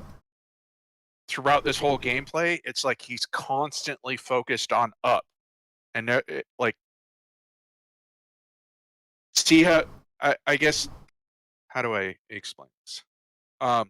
He's not looking like you normally would down at your feet because you don't want to trip. He's got his viewpoint more towards the horizon and up a little bit. Yeah. Yeah. That was a personal. They're trying to show off cinematic quality of everything around them instead of... Yeah, because they're talking the whole point. The gameplay, and that's what I was talking about earlier. Is because this gameplay that we're seeing right now, like FPS gameplay, the stealth gameplay, that's in game right now. I mean, not the stealth so much, but just overall, just fighting and shooting is in game. So they're showing off the environment, they're showing off the location, they're showing off the physics and the new, pretty much all the new stuff that's around the player, not what the player's doing and the new stuff the player can do. Yeah. Well, I have no problem with them showing that off. I just have a problem with them showing that off while they're trying to do a mission. Like, to me, do one or the other. They should have a dedicated thing for that. I agree. The other thing that drove me nuts, which is you've passed by it now, was the guy kept climbing up and looking into the windows. And I'm not talking like, peeking his nose, but he's like fully standing. Oh, I hated that. He's less like he might as well just put his face to the window and then start just doing like the like rubbing his nose and dragging it down to do a pig face. Yeah. I did like this where he's using the tractor beam to essentially solve a puzzle. Yep. This was great. I was like, why is he bothering with us? Just go up the ladder. And then maybe turns out there's an NPC at the top of the ladder. Well, I was just like, go up the ladder, take out the NPC. Yeah, that's what I was thinking too, but I'm like, okay, they want to show off that there's alternate routes. Yeah. Which I like because it's making use of the tractor beam, and that's what you're getting into before, where you were saying how this is bridging the various gameplay mechanics together. Yep. Well, also that, and I've just always been a fan of having 70 different ways to do one thing. Like this is what I want in a game. Is I don't want. I guess this is why Squadron 42 isn't a big deal for me, because I don't want to be sent on a mission where I have to go through their designated gates to complete the mission. If that makes sense. I will say that they're trying to design Squadron 42 so that you can approach missions from different angles and do it different ways. Yeah, you're still going to have choice. It's just it's going to be story. Right. I understand that. I guess to me, I always go back, and this is just, to me, this was when I actually just dropped the controller and walked away from a game, and it was Ghost Recon, and it was I forget which game it was. It was one of the early ones, like first or second versions. But there was a mission where I was supposed to get from point A to point B, and secure the area. And I was like, okay. And it was a city that I was supposed to run through. And I was like, okay. So they showed me the map. I figure out what the main route is, and then I figured out what the end around version would be. And I start going the end around version, and it's the game is like, you are leaving the playing zone. I'm like, okay, what happens? And then eventually it just won't let me go. But then when I go down the main track avenue that the game wants me to go, I can see the enemy spawn 50 meters in front of me out in the open and start shooting at me instantly. I'm like, this isn't even a game anymore. Like I'm a rat going through their maze. And that's why I want to see multiple ways. I want RPG level of choice where you can just do, like, here's a quest, and you can do it any way you want. Exactly. Not saying And that I'm all for consequences of how you do it. right, Maybe you don't get as much loot going a certain way, or maybe you get a reputation hit by doing certain things in a certain way. but I'm But not concerned about the that. I'm concerned options about to what's. me, I want to do what's more fun for me, not what they want me to do. exactly. And also, we have to talk about that ceiling airlock. That was great. just Yeah. the variety of airlock and entry options. Yep. And obviously now he's actually using a pistol in close quarters or relatively close quarters, so that's better. Yeah. Yep. I would say. I know. I know we're pistol griping on the territory. pistol and stuff, and we're griping a lot. We probably shouldn't be griping as much, but especially since we're mainly complaining about the gameplay, which is just the person playing, James Cameron. That's his name. That doing the gameplay in this demo. Like, we're just complaining. All of our gripes so far has mainly been about his playthrough of the demo, not the demo itself. True. And not specifically because that's how he plays games, but because the way he's playing it is so that the devs can talk about it as he's going through the level. Right. He's So, doing it the way they told him to. Right. And I'm saying is maybe we should probably talk about the demo itself and not how he's playing it. In which case, the demo itself looks great. Like, you have obviously, they got the 3 different, you purchase it, you just outright kill everyone and steal it, or here you got the stealth and they show off the different entryways into the base and how you can either take people out. I'm sure you can probably do this entirely without spilling any blood. Just sneak around. And one thing here, when they're interacting, I am not a fan of him. See how he's dragging and dropping and trying to put it on a spot? I do not like the way their UI is set up to do that. That is I don't like the drag. How slow the process has to be to get exactly where you. I'm fine with the dragging and dropping. I just don't like that you have to drag it to a specific icon on your body. Instead, like, you should be able to just drop it into your inventory box, right? Like your little box on the screen from the other person's inventory box on the screen. To drag that one to yours, and it will automatically allocate to your person whatever inventory slot is open that's viable to carry that item. That they use the systems that a lot of other games use, where you can just hold control and right click, and it'll automatically move it over, so you don't have to click and drag. Mm-hmm. And also, I totally recognize that this is, tier 0.1, and they're gonna fix it. We're just seeing the first version, but the only part I'm complaining about is not the mechanics. I'm complaining about the visual interface system that they have in place right now, which I know is going to change. I just want to be clear on that. And exactly. And plus, it's the first implementation. We know it's going to change, but we're bringing it up because we want it to be better, and we just are explaining why we want it to, like, how we want it to be, not just, oh, this is bad. Like, but it's bad, and here's what it should be, as opposed to just, oh, it's bad, and it's like, okay, that's great, but what do they do? Like, what then? I'd love to see the paper doll, like Arma style. You just have a little. You have your mannequin, on one side of the screen, and you just drag and drop onto the general area of where you want that, and then it basically says, oh, you got 3 waist pouches. Here it goes. Because when I go to get that item, it shouldn't matter which point which pouch it's in. If all my pouches are, how do I put this? If I have 3 pouches on my waist, it shouldn't matter which pouch the screwdriver is in. Right. It's on my waist. I'm getting my screwdriver. Don't make me have to go, is that in pouch number 1 or pouch number 2? Hold on, let me take a look. That's not gameplay.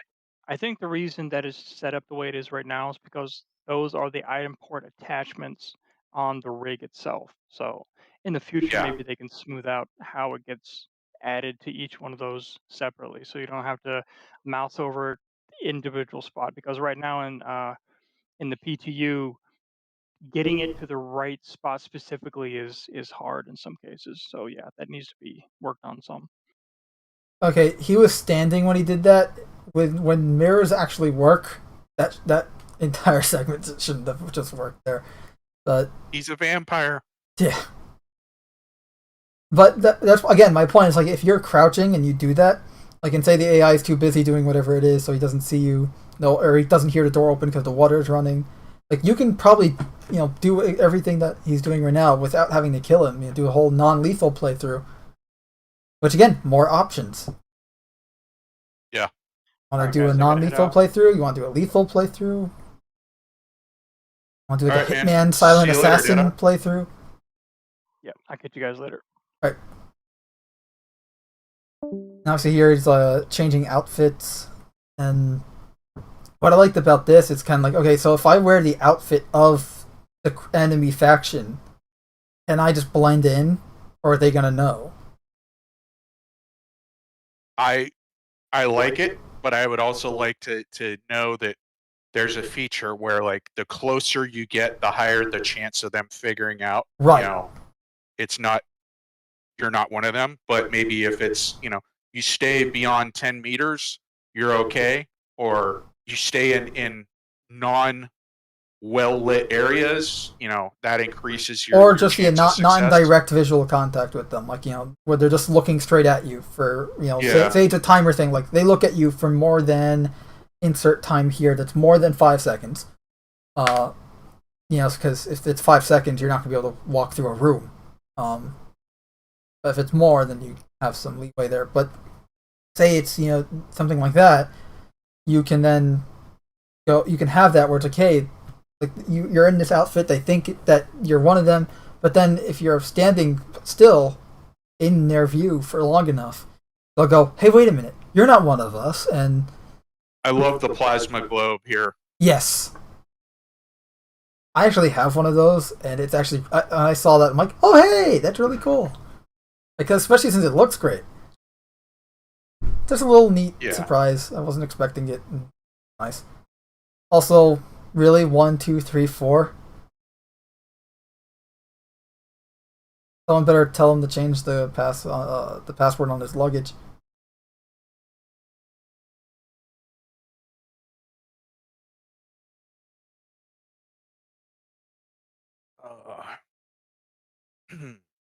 They talk about how like if he didn't kill the guy, he would have had to interact with the guy in order to get the password. So I was trying to think, do you hold him at gunpoint so he opens it, or do you talk with him and he gives you a line of dialogue? I don't know. Tells you the password. But I'd be okay with any having all those different versions. Oh, I would be too. That's why I'm listing them. I'm just saying how would it work? I just wanted to know that because they showed off one versus all of them. Another thing with seeing the artifacts, and I get that this specific artifact was just the MacGuffin for this playthrough, but I would love to see artifacts out there that are findable, but have them not just be interesting for the finding, but also have them have certain properties in the sense of it's an unknown alien piece of tech. Who's to say it's not giving off a radiation that's over time the exposure is deadly. Right, and you see that on your character through the health medical gameplay and stuff like that. Like maybe you have to take treatments and eventually you die, and it somehow whatever it is, it carries over, and whatever hand was holding it or something. Now you have to have a robot arm because the radiation just completely killed all the nerves in that arm. Who knows? But yeah, I don't even care what the after effects are. I just like the idea that when you're going to go handle unknown things, it might be smart of you to do a little research ahead of time and be prepared, because if you're not, you may start and you don't have the proper equipment in place, you might start to notice the effects of radiation sickness or something. I don't know. Like, I'm just picking a or general maybe one, but like, maybe it's not always a con. Maybe it's a pro. Or like, yeah, okay, absolutely. you have this Absolutely. artifact, and say you collected all of them, right? Like one of them you got through this mission, the other one you found in a desert somewhere, like buried or whatever, and this other one, like you found them through various means and various mission types. Like one was like someone had it, someone else had it, you had to get it from them. Another one was you just found it in the world, and then another one was, something else. I don't know. Yeah. But like, How what you happens when you doesn't assemble matter, it? but Because what its effects will be various, yeah, and some of them are positive, and some might be negative, and some might cancel other ones out. right. Again, we've only seen this one, and it's supposed to be like a 3-part circular device. What it does, we don't know, but maybe like when you assemble it, who knows? Like maybe that's when the power starts surging and stuff. I don't know. Well, apparently this specific thing that they're doing in this video, this item, I guess, or its origins has lore in the game. Yeah. Like there's companies that are racing to find this stuff. Right, because it's a Hadesian artifact. It's from a species that destroyed themselves long ago in the Hades star system. And well, not just destroyed themselves, but actually like cracked their planet in half. So, they didn't make an oopsie and, destroy their environment. No, they blew their fucking planet apart. So that's why you've got major right, because it's human a weapon corporations that are searching for how they did that to make it to make a weapon. So, but that's all in the lore in the game. So it's interesting. Yeah. Also, I like how it looks like a very. I don't want to say. I hate using that word, so I'm going to say it looks like a very played out, alien artifact, but it does have a bit of uniqueness to it in like the copper shielding, I can call it, for lack of a better term. Bands. Yeah, the copper bands. Yeah. Like maybe they act as maybe that's like a power conduit or something. Like it's got some glowing segments. The glowing bits kind of remind me of Forerunner from Halo. But one of the big time language people, Jail, had a theory that they actually originally had plans to have like alien lettering on this artifact, but basically it was kind of one of those things where like I don't know who specifically it was, but Chris Roberts comes in and goes, yeah, oh hey, and let's put some alien lettering on there, and essentially the art team was like, you want us to create a whole new alien language right now, this like for a dead alien race, and that's why they're like, oh right, okay, no, let's just put some scribbles on it to make it look for right now. So what we're seeing is probably just for this con. I would say it's probably subject to it's certainly subject to change. Everything's subject to change, but absolutely. This is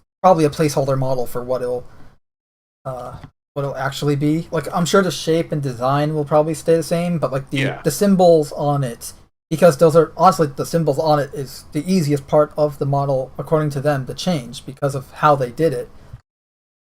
Yeah, it's essentially an overlay. It's a light graphic overlaid onto the model that's constantly like turning on and other things. So.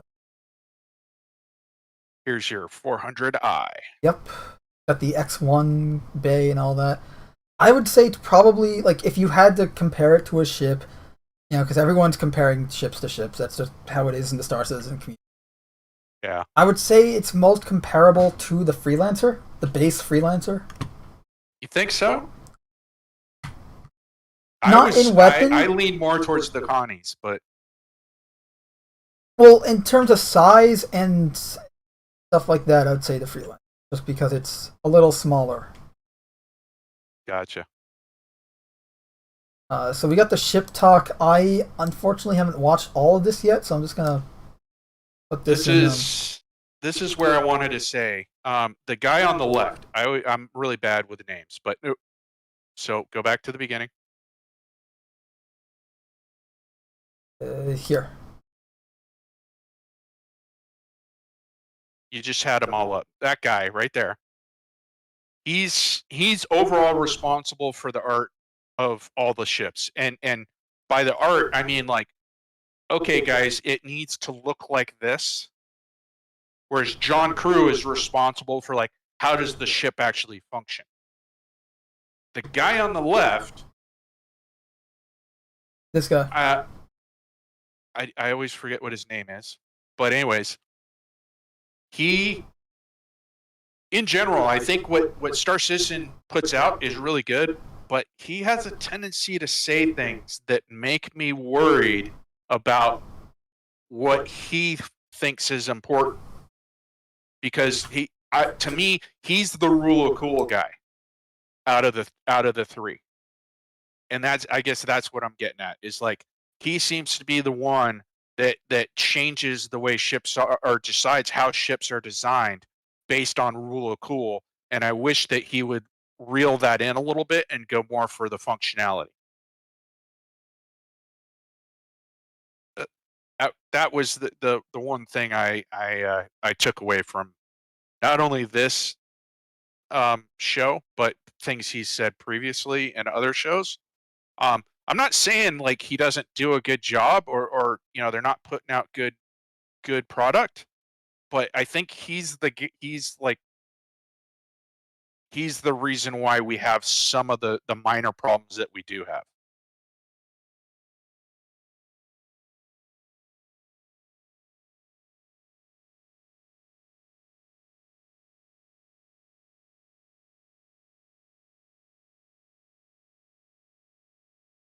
Yeah.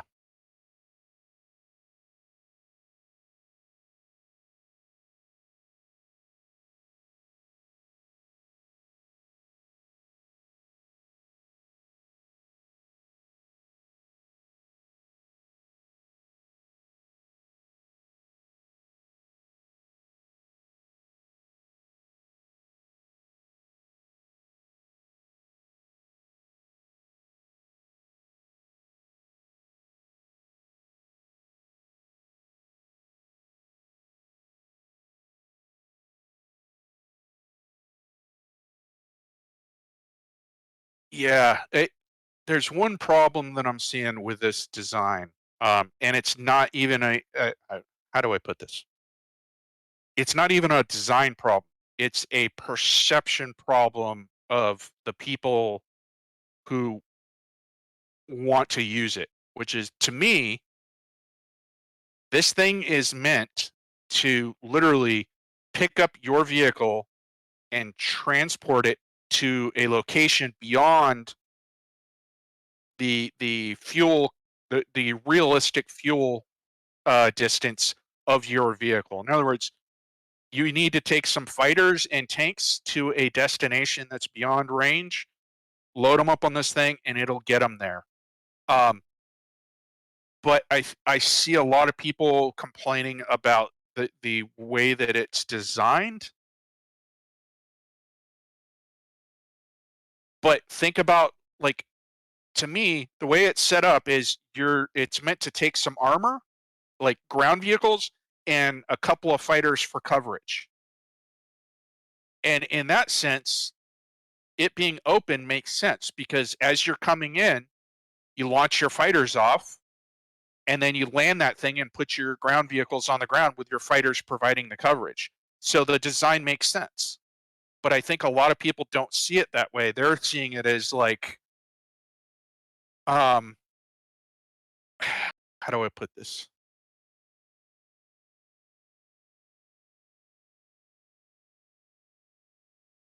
Yeah, yeah. And to me, it's like, no.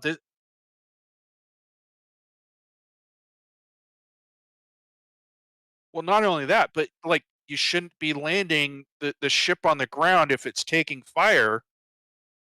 Like, why would you have your air capable ships sitting on the deck taking fire? Like, you're not planning properly if that's what you're doing. I guess is what I'm getting at. But I also think that they haven't explained, its full intentions very well. I Yeah, basically, it's that one at the bottom there that you're looking at right now. Oh, and then but yeah, it basically it's the flight deck that fits 2 on the upper back, and then it's a underneath parking garage. Yes. Yes, and turret on the left. That right there. Okay, not that specific design then. There's a single gun on one side, and then there's a actual, like, dual barrel turret on the other. And then there's one single gun on the bottom rear side, that's not showing up in these pictures. So this is probably like, concept 0.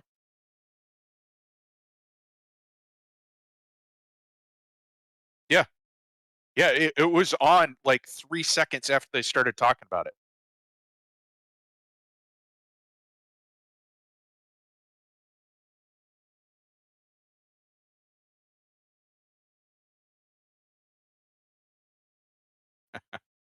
But it essentially, the best way to think of this design concept is it's meant to be like a,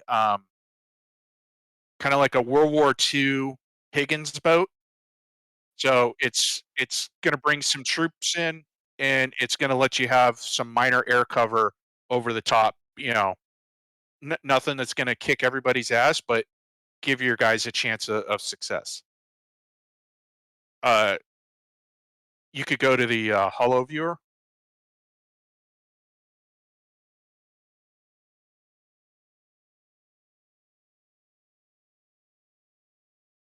Sorry, watching, I'm on, like, I think about a 5-second delay.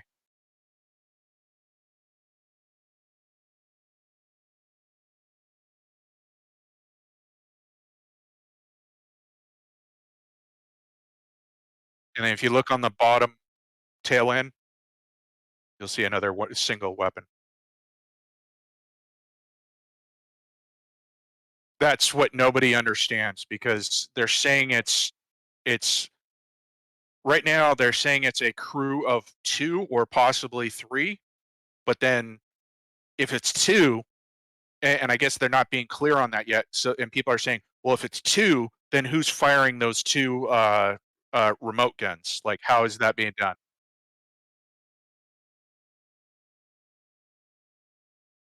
I was thinking also another option might be, well, I was thinking maybe those are guns designed, to be operated by the crews of your, unused vehicles at the time. So in other words, the weapons are good for defensive purposes, but once the crews are in the vehicles or ships that you're transporting, then your overall defenses are less, and that's kind of, gameplay.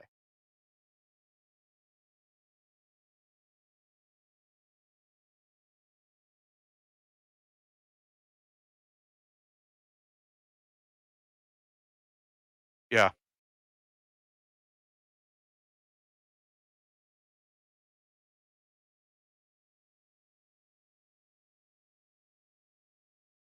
And supposedly you can fit a small ship on that front little lip area in front of the garage.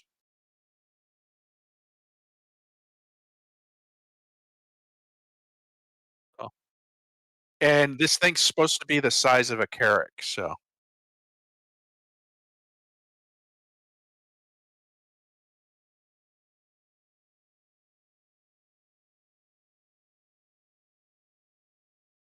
yeah.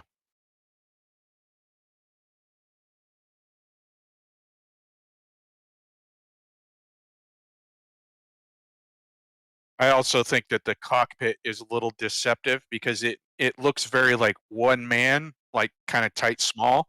But then for the size of that ship, that should probably fit like 4 people in there. Yeah. Nope.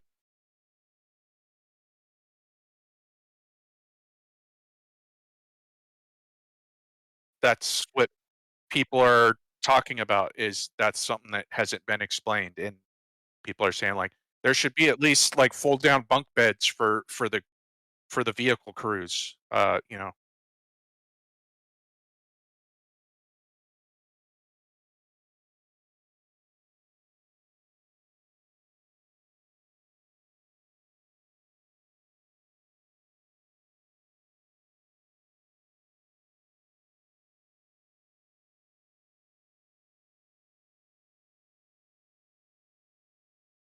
Yep.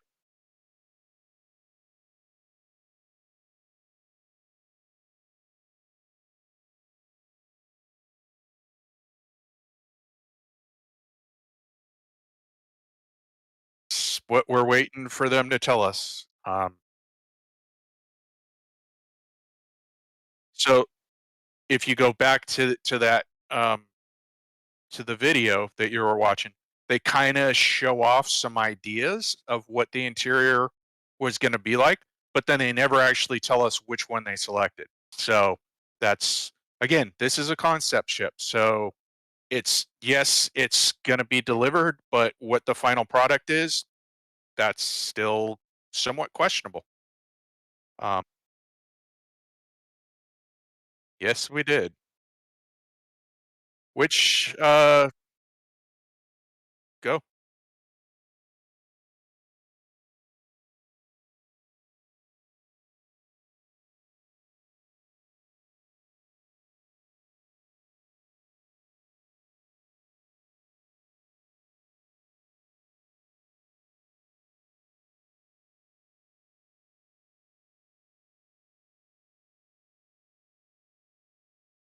Yeah. Ju I'm just so just for the record, I'm happy they're working on it. I've never been a big fan of it, but at the same time, you know, it's variety. I'm all for it, and I'm glad that those who really like it are finally getting their piece of pie. Um, so, you know, I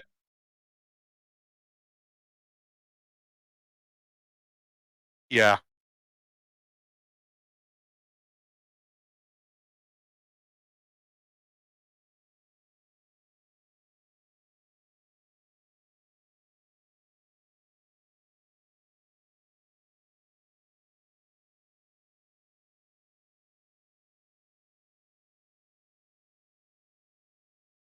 yep,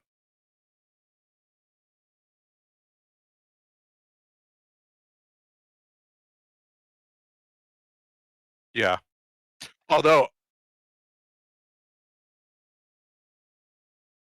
I think ships are gonna become, as our inventory system develops more and more thoroughly, I think ships are going to become more and more critical to how players play, and because of that, ships, what type of ships players have, is going to be that much more critical to how they, like. Yeah, exactly.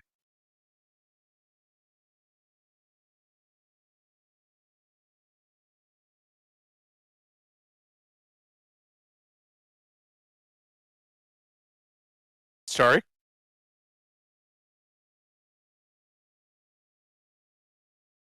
that you'll be operating. You cut out at the end.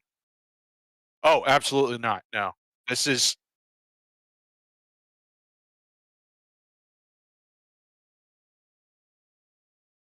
this will be like an org type run ship.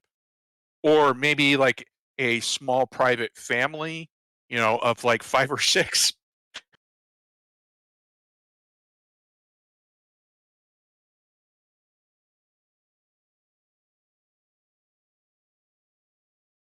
Yeah,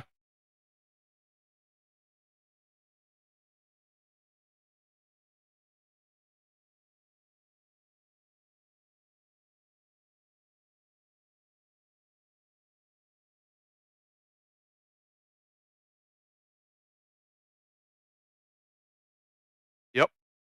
I actually think you're gonna see quite a bit of that in the real world. You're going to see, families of 3 to 6 real life families like playing in a ship, like running a ship and running a little business. And, the kids are running around, running characters on the ship, and they're going to have their little responsibilities. And true. Yeah.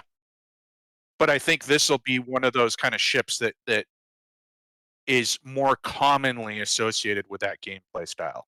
I guess is the best way to put it.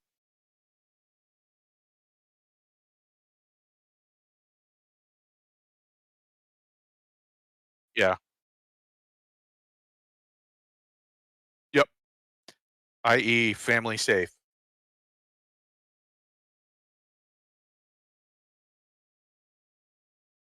Yep.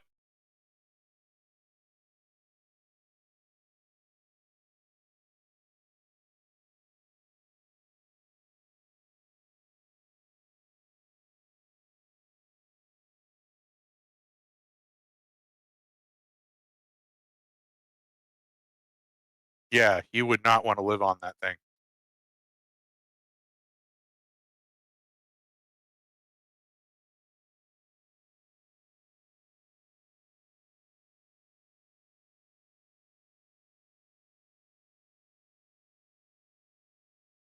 Yep.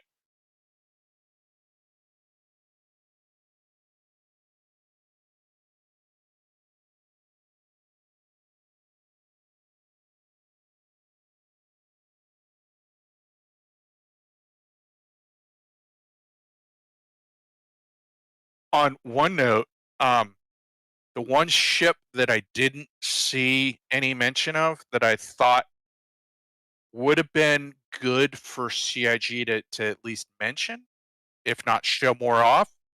But this is another ship that I actually don't have interest in, would have been the Kraken. I think there's a large community out there that would have liked to have seen.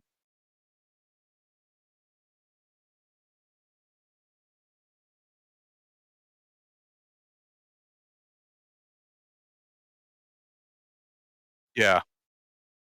But a lot of the naysayers about the previous ship we're just looking at, I can't think of it right now, Liberator? Um, the Yeah, the ferry. A lot of the a lot of the naysayers of that platform, from what I'm seeing, in after discussions from the sitcon, are the Kraken crew side of the community basically going, "Why do we need this ship? The Kraken can provide that same service." And to a degree, they are right, but then that's where I also think the community is missing out on what this ship is, what the Liberator's designed to do, which is I don't think he and it's meant to go more planet side, whereas yes, the Kraken can land on the ground, but you really should be considering what you're getting yourself into if you take a crack at planet side. Like you become a huge giant target to everyone on that planet.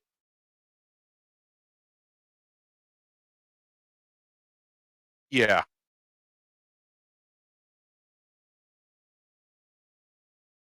Yes. And to me, they don't do the same thing. Like, yes, you can haul things, but you can haul vehicles. But to me, the Kraken is meant to be more like the space carrier. I would put it more on par with the UEE Navy carriers than I would put the Liberator, you know, on par with the Kraken. Like to me, the Liberator you launch from the Kraken with some support ships to go down to the surface. That's the Liberator.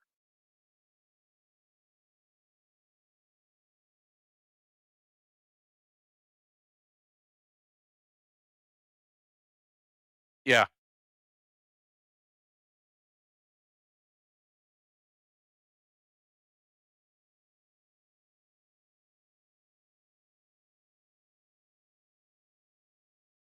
yeah,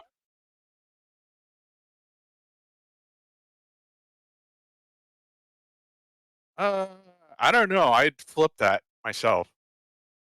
To me, the Kraken is meant to be commercial. True, but but the Kraken was designed to actually carry, like, have cargo spaces and quote unquote commercial areas that you could rent out to AI shops dealers. So to me, that implies it's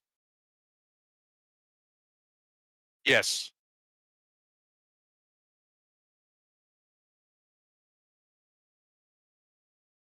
it's a flatbed truck meant to get your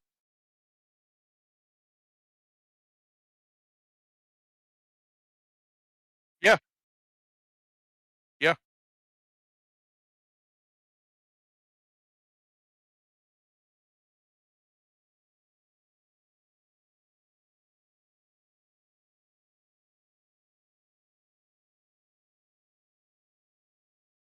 yeah.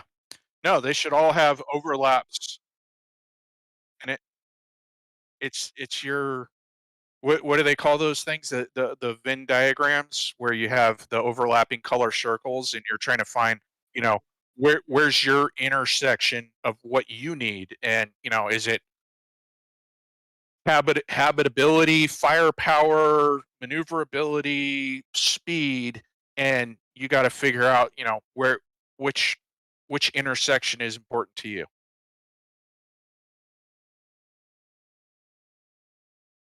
Yeah,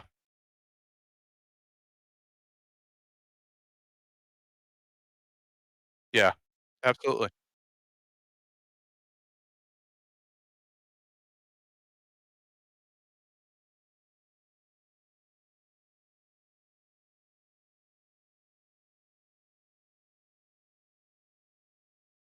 Yeah, and it's got interchangeability of modules.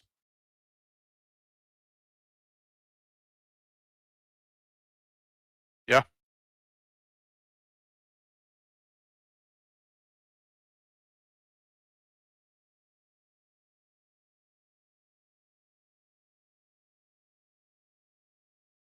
but Mando, you're wrong because of X, Y, and Z.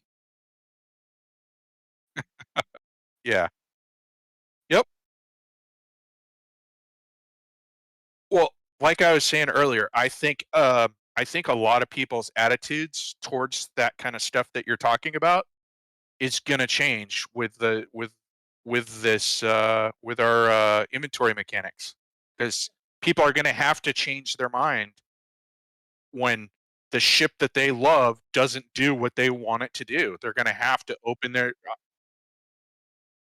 yeah,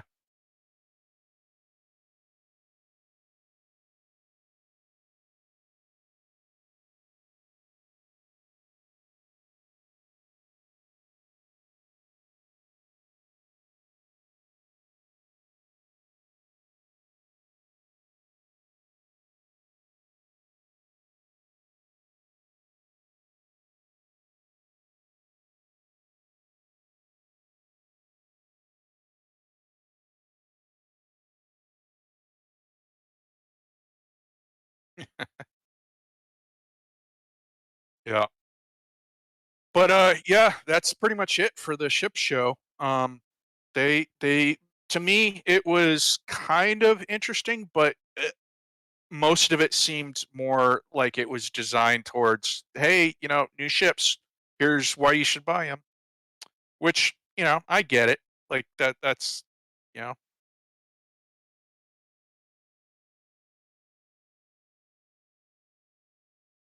yeah.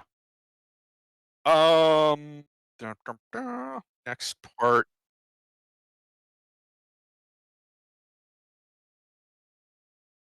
Yeah,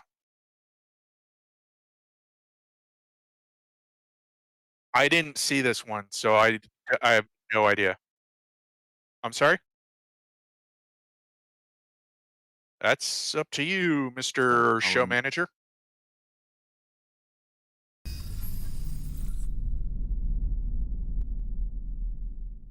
Hello, I am Marco Corbetta, VP of Technology, and we're going to talk about some new Planet Tech features today. First, Anis is going to give us an introduction about Gen 12 and what that means for planets. Then Will is going to talk about dynamic foliage, shaders, plants and seasons, and he's going to show us a Riva demo as well. Then Mark and Morgan are going to talk about Rasta, our new base building tool. So let's get started with Anis. Hi, my name is Anis and I'm Senior Engine Programmer here in Cloud Imperium Games. My main responsibility is the development of Star Citizen planetary technology, with a focus on planetary elements rendering.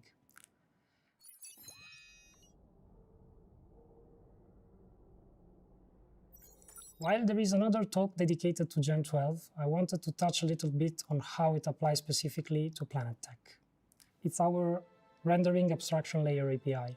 It aims to provide next-generation features for our 3D engine by reducing some CPU latency and rendering command submission overhead, which is a significant bottleneck for our game. Part of our recent efforts have been put to modernize our old-school renderer to shape it in a conformant modern API rendering style, to be suitable for the newest low overhead APIs, such as Vulkan. Today, I'm going to talk a bit about Gen 12 benefits for planetary rendering features. As I said, Gen 12 key aspect is performance. The way this is achieved is to make command submission easier for multi-core CPUs. All Gen's rendering APIs rely on a single thread, in which you have the view of a single timeline where GPU commands are guaranteed to be executed in order. The driver does the rest and is responsible to handle memory and synchronization.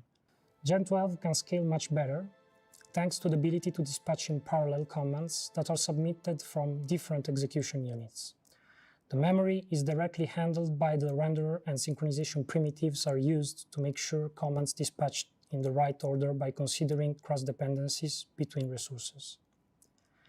Since the rendering driver is thinner and more responsibility is given to game developers, this opens a new opportunity to forge a new renderer for specific needs a game like Star Citizen might have. Our planetary technology introduced a new set of engineering challenges, so we need to be very creative due to the fact that most game industry standards techniques are not working very well for Star Citizen. Thanks to Gen 12 optimizations, we can push our planetary rendering computational budgets to perform more GPU operations. This translates to better visuals, more details, and less compromises. As a member of the Planet Tech team, I will show you some improvements we've recently made for our planetary terrain rendering pipeline. We made two important terrain improvements. The first is at ground scale level, and the second is for large scale purpose. Both techniques use dynamic tessellation. Dynamic tessellation is a GPU feature, which allows to increase the triangle count on the fly, before a sterilization stage occurs. The new triangles are then manipulated to shape the terrain high-frequency details and improve surface visuals. This new technique is replacing our parallax relief mapping, which is a per-pixel technique. And instead of creating geometric details like tessellation does, it works by simulating details after the rasterization stage, with a cheaper approach by tracing rays from camera to surface. The second improvement targets planet visuals at long distance. This technique is also tessellation-driven, and it aims to improve terrain-ocean intersection, where CPU geometric representation lacks for enough control points in the geometry. We've reached the conclusion. Thank you very much and enjoy the rest of CITIZENCON. Thanks, Anis.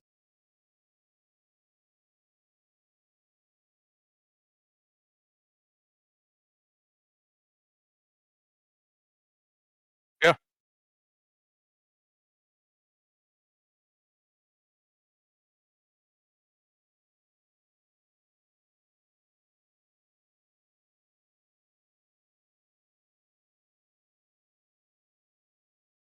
Hopefully. I'm Will Hone, I work on the Planet Tech team.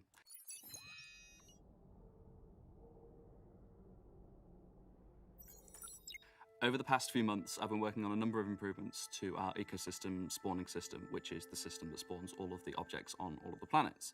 We've been doing this to give our artists more power and flexibility, as well as improved performance for everyone playing the game. The first thing that I did was a complete overhaul of how we spawn the objects. We used to spawn them on each terrain patch as that terrain patch was created, but this meant that we were limited in our control in that we could only spawn new objects when we were creating new terrain patches. The new system has an entirely separate grid division of the planet, and this means that we have a lot more control over the resolution of our objects when they're spawned and how we spread it across multiple frames, which means that we get better performance in the client. This also means that we're able to add a setting for the clients to control how far away each object preset was spawned. The next improvement we've started to look at is making the ecosystems react to their situation and surroundings more. For example, we can now introduce scaling biases for temperature and humidity so that certain objects, when in higher humidity, can be bigger or smaller, and the same for temperature. A new system has been designed for animal and entity spawning using tokens, which means that we can specialize our object presets better for different planets. For example, we have something similar for rocks. That means if you put a rock on a snowy planet, it goes snowy, and if you put it on a sandy planet, it looks sandy. Now we can do something similar for animals. We can specify a small herbivore, for example, and in the snow, this might spawn some sort of Arctic rabbit, and in the jungle, this might spawn something completely different. We've also begun to experiment with a new foliage shader.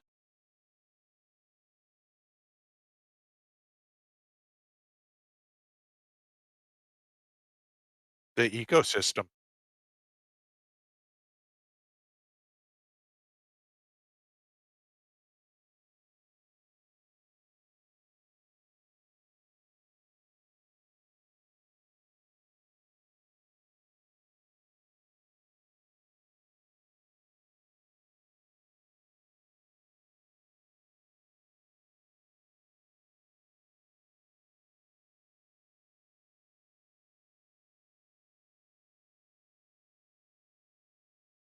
That takes into account the health of the plant based on its surroundings again, and the current season of the planet. And what you're seeing on the what do screen is you far need to from see final. as the player from In the same vein where as that, you we've are? been working towards having more dynamically placed biomes around natural areas. We've created dressing object presets that are automatically placed around coasts, and of course my favorite thing to work on, rivers. In the most recent couple months, I've been doing more work on the rivers to prepare them to be closer to what we would consider shippable, so that we can get them out to the players. This has included finer control of both the shape of our rivers as they flow from springs to larger rivers.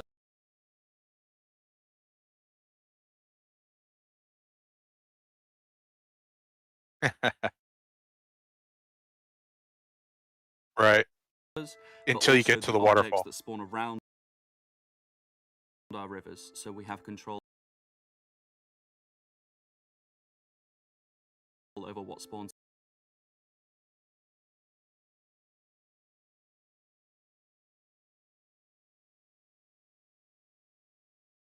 in the water. You wake up with what is the spawning metal in the pinned banks. to your pillow like a war vet.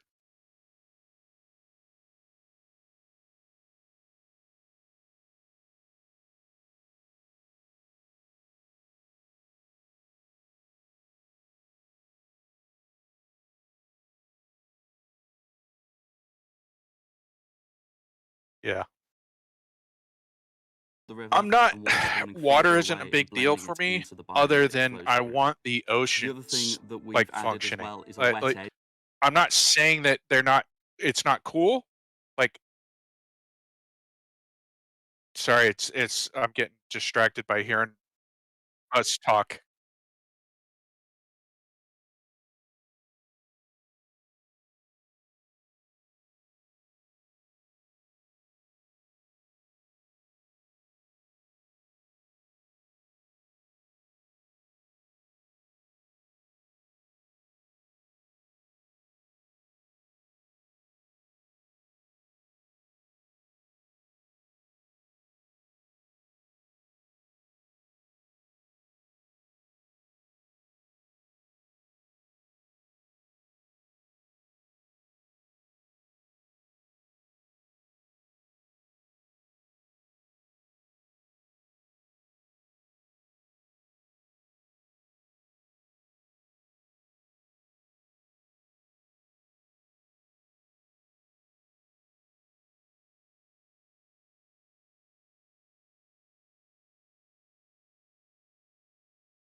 Yeah.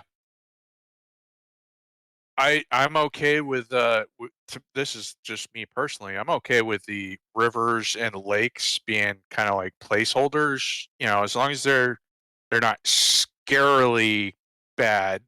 Um, I don't need full interaction from them, but I would like to see, like, I guess I'd like to see the oceans get dealt with first, and then once you figure that tech, then move your way inland, I guess is my preferred approach.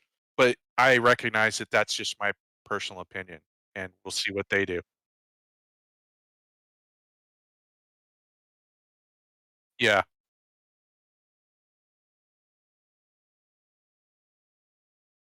Well, the other big thing to think about it that I have no idea where they're at and when it'll happen, but you know, having the oceans be actually like part of the ecosystem is also going to have an impact on environment in the sense of, you should once your ocean is functioning, depending on what it's an ocean of, um, you know, you should get the different climates happening throughout the time of day.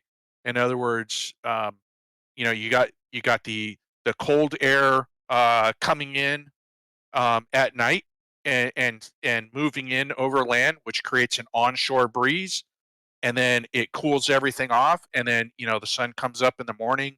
The air over the land starts to heat. It starts to rise, and it sucks air in. Like, I want all that interaction. Yeah, yeah, absolutely.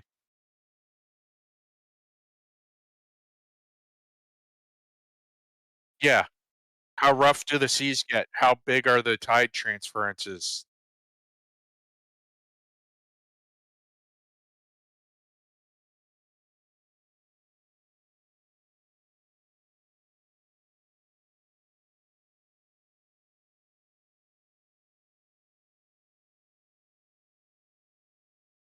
Right. Eventually, we'll see how they tie it all together. But Edge around rocks, both we in the gotta sea we and gotta in keep rivers, moving which because we reflects are the gonna fact take a that they long were time probably if we wet try and do from all the this. river, and so they look a lot more from it. What is Rasta? Sorry? Rasta is our work in progress tool for planetary locations creation and edition.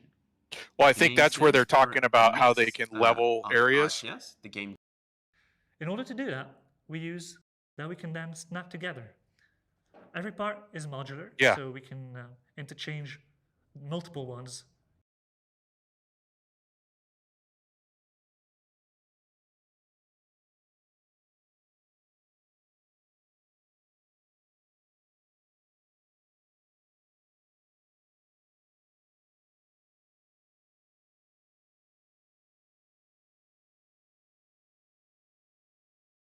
Mm, yeah,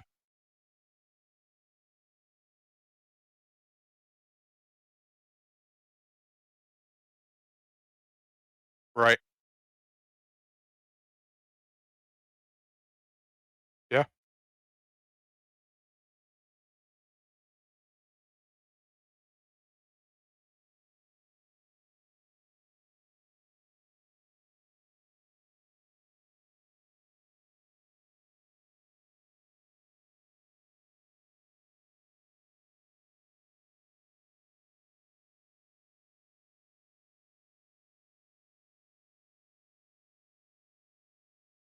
Getting that variety.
Right.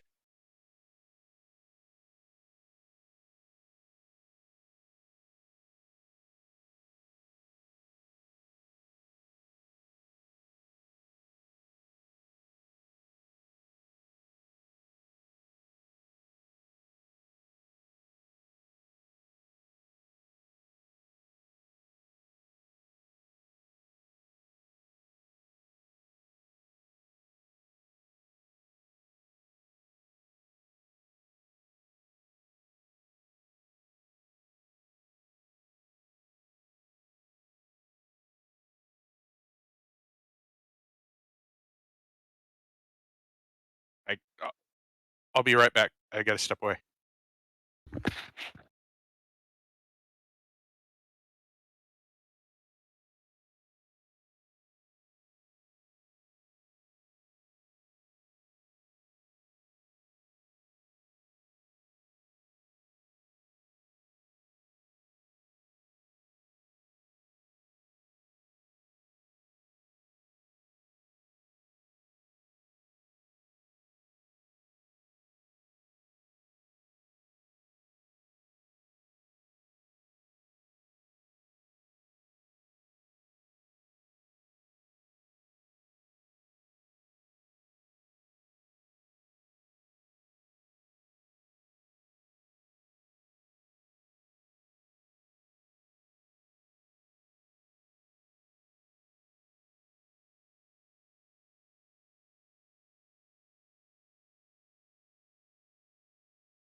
Which topic are you on now?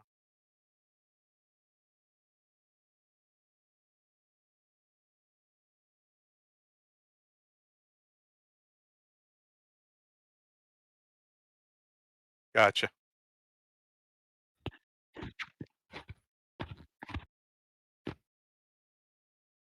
Boxes within boxes within boxes within boxes.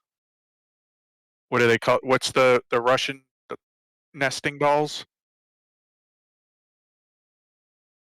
No, I think they have a traditional Russian name, but anyways.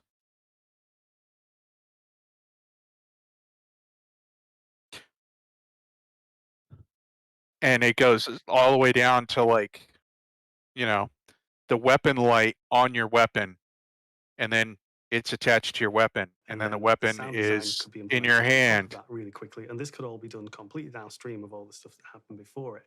Obviously, in practice, we're working on this game in parallel with lots of other teams, and we never work in the sort of post-production way that.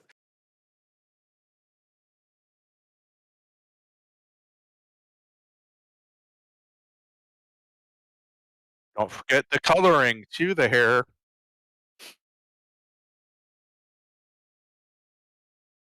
Yeah.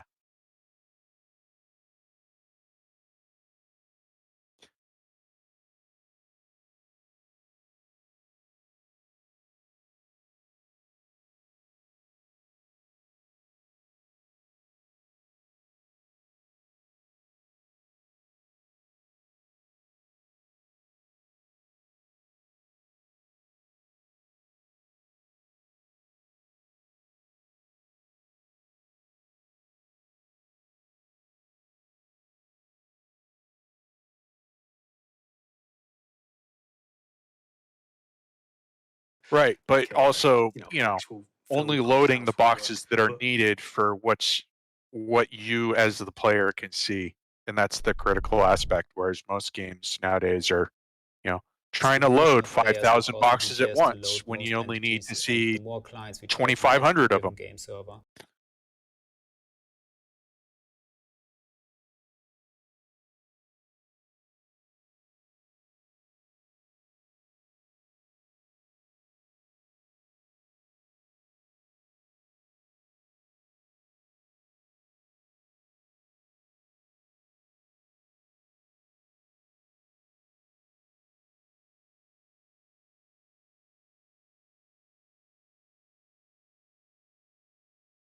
I'll be really curious to see where we're at a year from now, as far as how this tech is working and how much of an impact it's having. Yeah.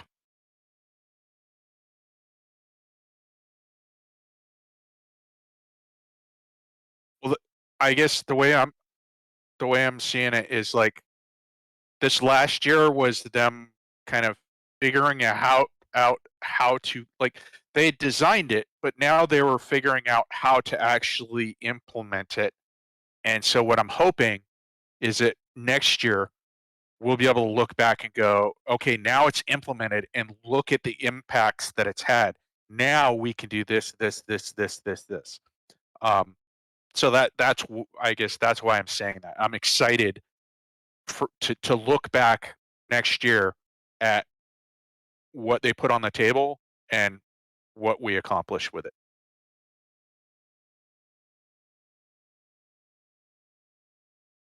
Yeah, I didn't watch it either, and to be honest, I've never been a big sound guy. And for anyone who's listening, I'm the guy who's like, when it comes to your car, some people have to have the super duper surround sound, like custom made, bass box and blah blah blah blah. I'm the guy who's like, I got a speaker that lets me play the AM radio. I'm okay.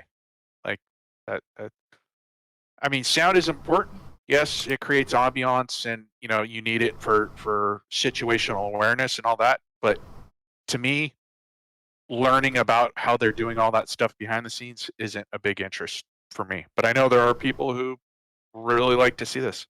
Gotcha. Yeah, I told you, we talked about it I think last week. I think sound design is important. So yeah, I need to watch it, but and you didn't watch it. Huh. I didn't watch it. Again, I haven't. Doubting you, Mando. I haven't finished the stream of thought video yet either. Yeah. With Tony Z, but like you see them talking about it. Tony Z is just like, the dude's like getting amped up. He's so excited. It's the Tony Z show with people there to basically listen to him. Well, it's funny because it's kind of like what we're doing right now. They're just talking about the game, and then they talk about the mechanics of building that gameplay. Right, but I will say this: like, I'm all about Tony Z, but these other two guys would like start to talk about something, and Tony would just totally take over the conversation. And it's like, and you could see the guys want to say more, but they're like, "No, dude, this is like, you're the god. Show. We will listen." And I'm not saying this in a negative way in any way, shape, or form. It was just funny to watch. Yeah, and they talk about the physicalized inventory. They're talking like the first half of it from because I only got in like 40 or so minutes, but they were mostly just talking about stuff that's currently in game or coming to game soon, like within the next 2 patches. So it's stuff we've already talked about, but they're talking about more in depth. Like literally, it's because they got a whole panel just dedicated to talking about whatever they want, really. Well. And how Tony Z's quantum simulation tech ties into it. They talked about Jumptown 2.0. They talked about Xenothreat. They talked about physicalized inventory. They talk about how pretty much everything the game needs is based on tech limitations. Yeah. That's pretty much the whole show, is them talking about how they've created these dynamic missions and how the Quanta is tying in and supporting the further development of those missions, and then giving them the capability to diversify those missions for non-repeatability capability, I guess is the way to put it. In other words, once they got Ninetales completely dialed in and it does everything they want it to do, because of the way they've set everything up, they can tweak one small thing and it'll create a whole different mission, in the sense that how the mission is born and what their criteria are for completion can be totally different. Well, they want it to literally happen dynamically. Like you and I do something, and then that essentially like a domino effect. Like, you know, you do something and that does something else, and eventually leads to, you know, events, a major event in the star system that. Well, not just that, but what they also want, because that's just that mission. But what they also want is they want the precursors of that mission to spawn different missions as well. Yeah. So in other words, not just that it randomly, you know, your actions randomly spawn that mission, but that your actions randomly spawn a variety of missions. And it depending on what you specifically did, can determine whether or not you get mission, you know, 001 or mission 3001.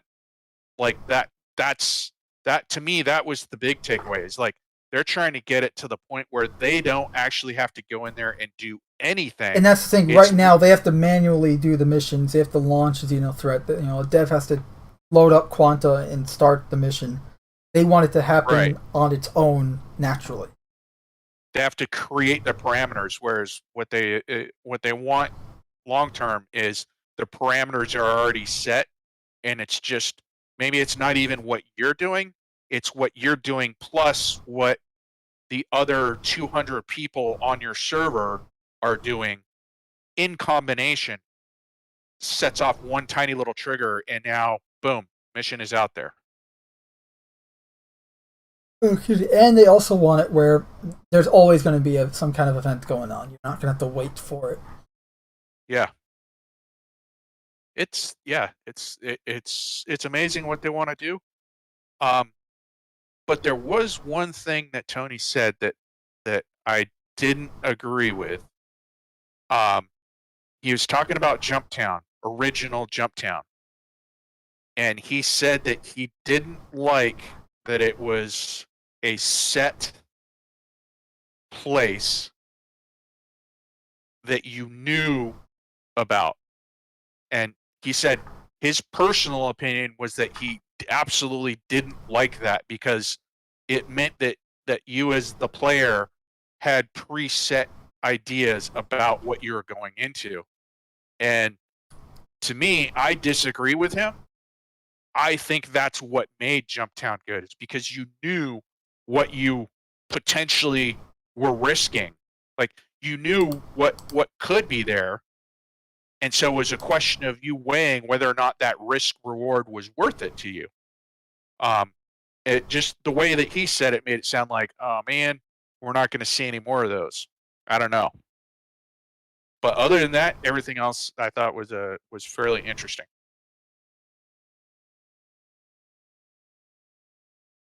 I mean, to be fair, like Jumpdown was a fully player-created event, anyways, based on a lucrative mechanic in the game that has been since removed. So it's not. Well, it was a broken mechanic. Right, it was essentially a glitch that we made into a gameplay feature.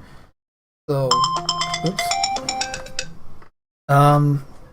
So yeah, it's like understandably, you know, we're never gonna have that again. But well, the other guy at the table who was sitting on his left is actually talking about trying to get back to that concept, and that's when Tony said the thing about original Jumptown that I didn't agree with, which was he was like, well, you know, I didn't like Jumptown because it was such a static, you know, event in the sense that all the players, you know, knew what to expect. And to me, that's where I was kind of going with the other guy. I was like, yeah, no, I like that there's a known place that just spawns very lucrative items. The question is, do you think you're good enough to get in there and get a piece of that without dying? And Tony doesn't seem to be of the idea that there should be like known places like that. He wants it like all random. Like you never know where or what it is. I think both. Just depends on. Yeah. It just not everything needs to be one thing. You can have some locations be one, some locations be the other, some locations be both, some locations being neither. I agree. So I just don't want him saying no to one of them. Right, you want, because we both want just all the options available. Yep. Give it to me, all. But yeah, it was good. They just released the full live stream of CitizenCon. Because that was the last. Like a one shot. I assume like the entirety of it. No, it's why isn't it? What the? Okay, hold on a sec. Oh, they literally just pulled it down. I just got notification, and now I go back, and it's private. So. What is it that you're talking about? It just said full presentation at CitizenCon. I don't know. They uploaded it, but I guess they may have accidentally put it as a public video, not private. Which I don't know why. But know. All I'm seeing is the individual shows. Yeah. For on YouTube. But I just saw a notification that there was a new one. I would say that the biggest disappointment I had overall with the whole show was the ending, because how did it end? To me, it was just Chris Roberts going, all right, well, hey, thanks guys. We just wanted to show you some stuff that's going on, and we appreciate you being part of the journey. Have a great night. Bye. And you're kind of left with like, oh, that's it? Okay. Like, it didn't have that kind of sense of finality to it that previous shows had, where you're kind of left with maybe some excitement, or, it was just kind of like, thanks for coming. See you later. Bye. Yeah. I won't say it that it was like bad, but it just didn't meet expectations for a sitcom. To me, the whole sitcom felt more like watching older versions of Thursday and Friday shows, but just condensed all into one day. Right. Which I get, I get because of pandemic and traveling and all that kind of stuff. Like, there was going to be limitations on having a virtual sitcom, but I felt like there could have been a little more, I don't know what the proper wording for it is, not hype, but just kind of like, I don't know, excitement generation. It just seemed kind of flat. Maybe more emotion. I'm just trying to figure out the word you're going for. But yeah. I don't know. I'm trying to figure it out myself. It's not. I don't want cheerleaders and pom poms and CIG is the most amazing thing ever invented. Not a pep rally. Right, but at the same time, I do kind of want a little sense of like. You want it to feel excitement. Complete and feel like a fulfillment of you actually. It's like when. It's like comparing an episode, like a Netflix series where you're watching an episode on a Netflix show like Daredevil or something, and like watching just one episode, it just feels incomplete and there's no sense of fulfillment or it just feels very. I think it just doesn't feel complete. It just feels like they cut the episode short and extended it to a lengthier time. I'll put it this way. Whereas, okay, I'm gonna rant now. Yeah. Yeah, I'll put it this way. I think what would have actually been really good was because during the shows, like Ship Talk is when they said, "Oh yeah, and the 400i is available right now." Like, they announced it in the show, and they announced the drop of 315 in the show.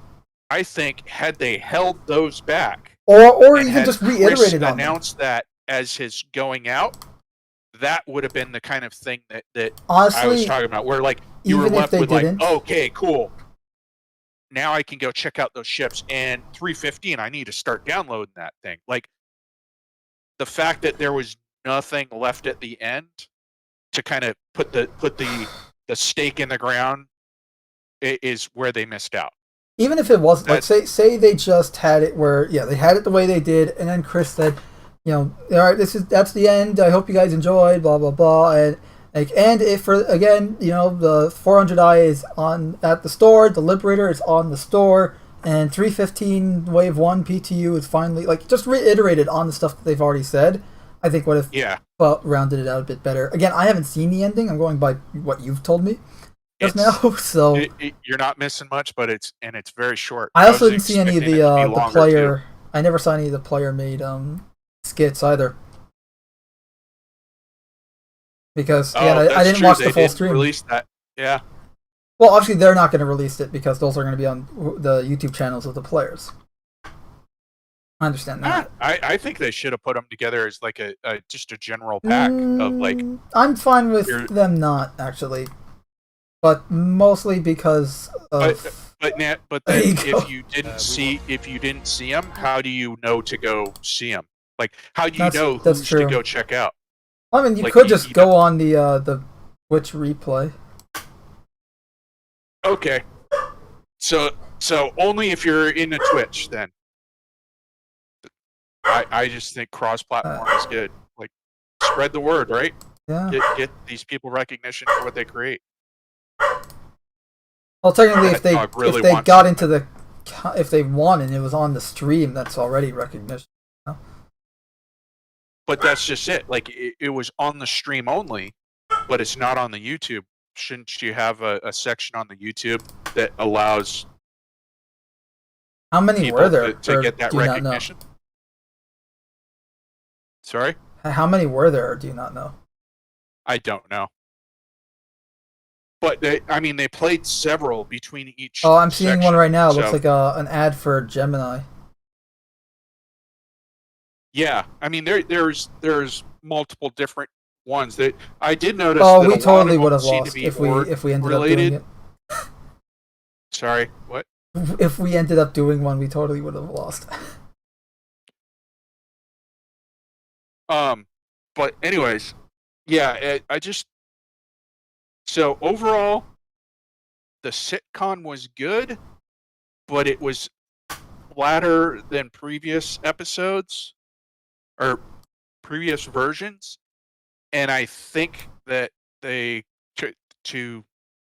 because I don't want to just point a finger and say bad. I want to provide input to it. Like, what I think would have made it better is, number one, give us some breaks between the shows, in the sense of, even if it was like 2 minutes or 5 minutes or something, just some downtime, some known downtime for people to do bio breaks and whatnot, or even have talks with people. You could just pause it. With. You know that, right? Like, I'm sorry? You could just pause it. During the live? You can't pause. You can pause a live stream.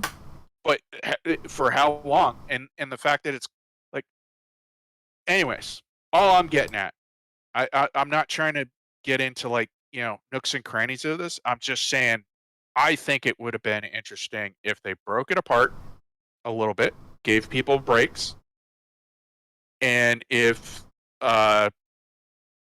Chris had something a little more definitive to put at the tail end to kind of put a stamp on it, here you go, it's over with. That's it. That's all I got.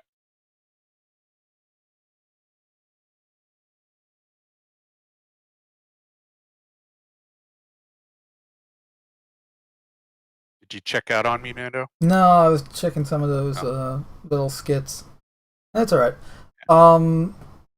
Yeah, no, I just think, again, if he reiterating on what you're saying, like, you're like, can't you do this? Can't you do that? But my whole point is like, I'm just kind of asking like options, like you can anyway. But yeah, well, I agree. But I don't know how long that delay is. Yeah, so if you hit pause and you go to the bathroom, and it takes more than 3 minutes, I don't know. Do you come back and you have to restart? You've missed a section. I don't have enough experience with that on Twitch. I know on YouTube you can pause it pretty much indefinitely, but right. But I guess that's But again, different platforms. My point is, so. you should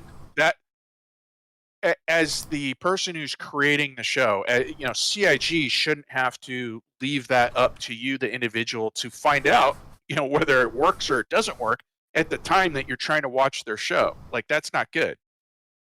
So it would have been easier if you had just broken it up and said, oh, hey, hey, everybody, we're going to take a 5-minute break here. We've got some commercials going. If you're interested in watching, player-created content, we'll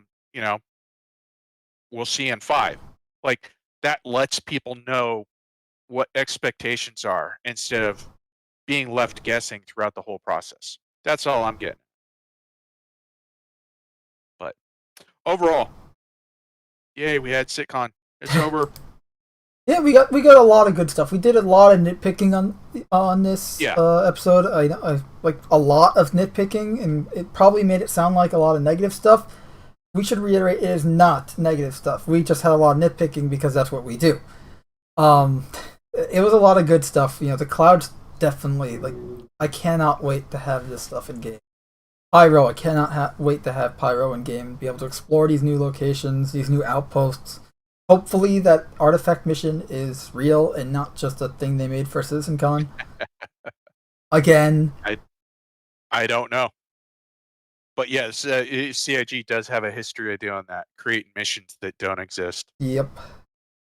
Still waiting for that one that was on Microtech 2 years ago. I'm still waiting for my sandworms. Well, that was a different star system entirely. At least the other two were like, oh, here's on a location that's in game right now.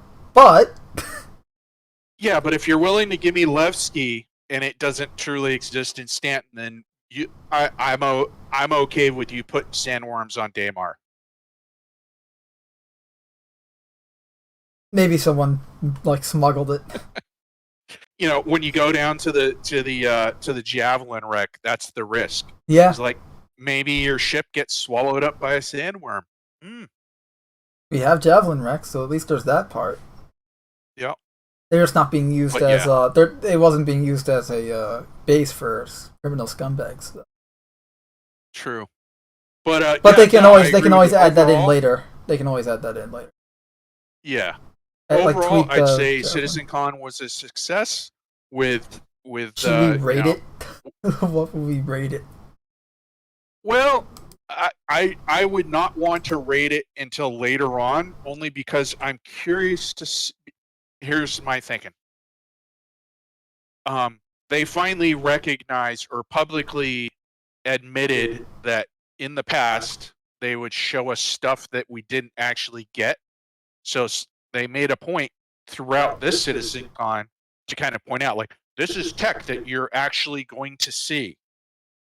So that's why I don't want to rate this one until give me 6 to 9 months to actually see what they deliver on.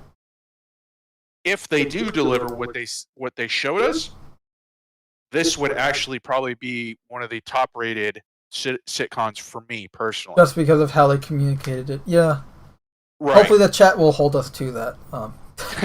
Hopefully. But as far as actual, just experience of a sitcom in general, I gotta say that Lear one, where they, that was the first time we were really seeing. 2017 was it? 16 or 17, I want to say. That was the first time we were seeing, hey, we're gonna leave a space station, fly down. It was the first time we had. I think before that they were doing the Gamescom stuff. So. Sorry. Before that, they were going to Gamescom. Then they started to. Yeah, it was 2000. I think it was 2017 because 2018 was the one where we started at ArcCorp and then went to Lorville. 2019 was. I don't care about the finite details of it. To me, I'm just trying to remember which CitizenCon is which, so I don't mix them up. 2019 obviously was the one with Microtech. So for me, that one at Lear with the sandworms, that was the most jaw-dropping one of all. No. Just because it was the first time we were going from a space station, and all we had been doing is hanging out at Port Olisar, in the game.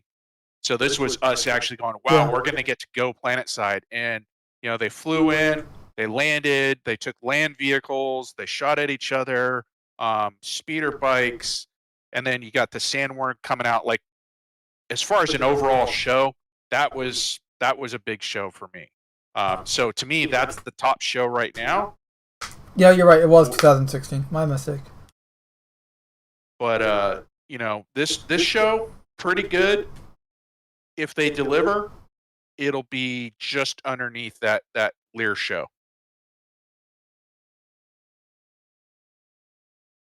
Yeah. Going to be some real fun stuff once we get all of it in. When all the pieces start falling into place. Yeah. I'm actually looking forward to about, I want to say, about probably 3 to 5 months from now, when everything in 3.15 is out, the tweaks have been fixed and patched, and everyone is kind of got a general idea of how the gameplay has changed. I think that's when it's going to be really exciting running around in the verse and kind of seeing, how people are playing. Because that's when people are, like you guys have kept saying, the healing and medical play and the inventory container stuff is going to change how people play. Yeah. So I'm excited for running around the verse in about 5 months and seeing how people are actually doing that. Because to me, I'm looking forward to people having to think about what they do instead of just going, oh yeah, no, I'm going to run in here and, lose my ship. I'll just spawn another one. Like that Right. No longer being there, I think is a good thing. And I'm looking forward to that. I want the patient thinker to win versus the, the young guy, the young rash, impulsive guy who just runs in the room and tosses a grenade, stealing the show. Like I've never liked that game style myself. So it depends. Yeah, essentially you got to have the games. Yeah. Like some games it works, some games it doesn't. Obviously, this game, Star Citizen, I always got the feeling it was always more methodical. You always have to think strategically. You can't just walk into a situation and then think your way out, because then you'll be dead. And I'm so glad that I'm seeing that actually become a reality in the game, especially with the new medical gameplay, physical inventory, and like in this time next year when those systems are a bit more refined. Hopefully, we have a better UI for the physicalized inventory management. Yeah. We can actually have some real good times there, and hopefully they fix the server stability in 30Ks and netcode issues so that we can actually play consistently without issues. But yeah. That's another problem that plagues the game. Remember, it's not only that once the persistence comes online, they may not be fixing the 30Ks as much, but at the same time, the impact that that those 30Ks have on you are going to be less and less, right, because you're going to spawn right back to the same position you were at with the same equipment that you had at the time of the crash. It'll be like it'll be literally as you left it. Right. So yeah, it sucks that it crashed, but other than the time it took you to load, you're not losing anything else. So that'll essentially be it becomes a minor inconvenience as opposed to the game crashed, I lost everything, all these setbacks, etc., etc. Exactly. Another thing too is, when the hell do you think Pyro's going to be coming out?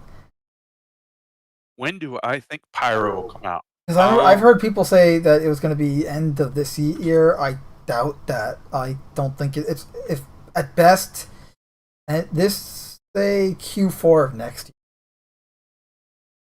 No, I think it's going to be a lot sooner than that. Really? I think, yeah. I mean, Pyro. We're talking about what was just shown off during CITIZENCON, right? Yeah. Yeah, I think.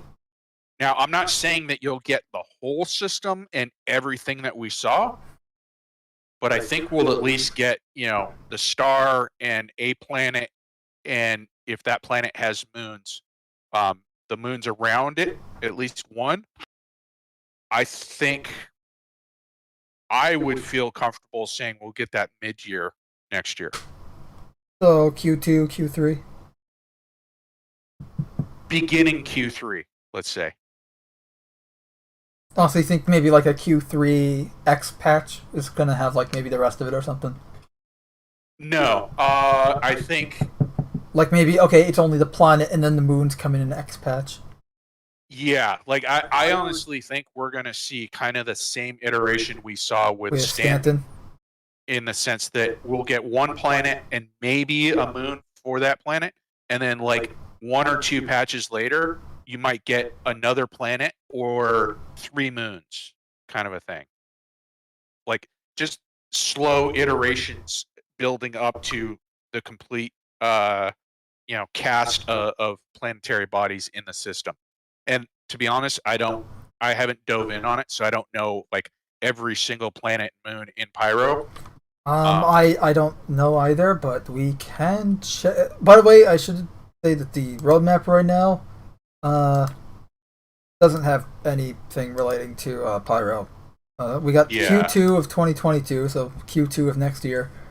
But I don't trust any of the roadmap. I'm just saying, like anything beyond Q4 of this year is pretty much all of that is stuff that was supposed to release this year and got pushed back. So they technically haven't really shown us anything that's supposed to launch. Yep. So don't. They have a history. That's why we're doing this as opposed to just going by the roadmap, because we know the roadmap hasn't been updated to what's going to be next.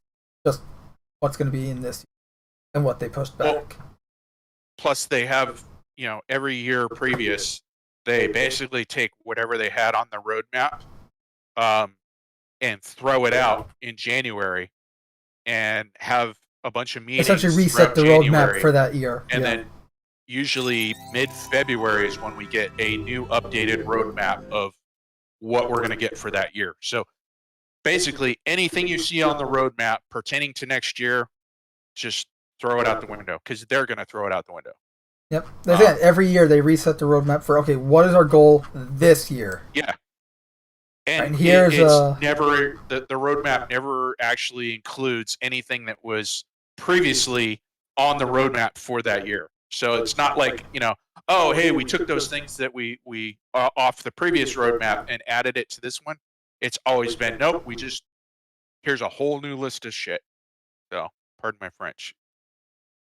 And I'm not saying that to be negative to CIG. It's the way they operate. Like it's not a continuous roadmap. It's the best way to put it. Holy cow. Okay, so Pyro, 3 planets close orbit. Pyro 5 has a shit ton of moons, one of which being Pyro 4. Okay. So, I mean, basically, if somebody's trying to do guesstimations, I would look at what is going to bring gameplay and which one of those planets and or moons has a mechanic that hasn't been done yet in Stanton. And you combine those two criteria, and that'll probably be what we see the first of in Pyro.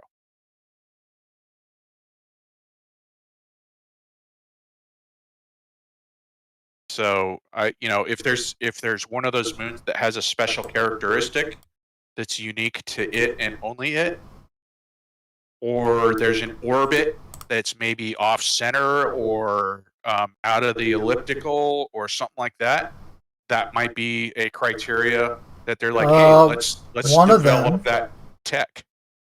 Yeah, I mean, look, one of them, Pyro 5C, also known as a deer,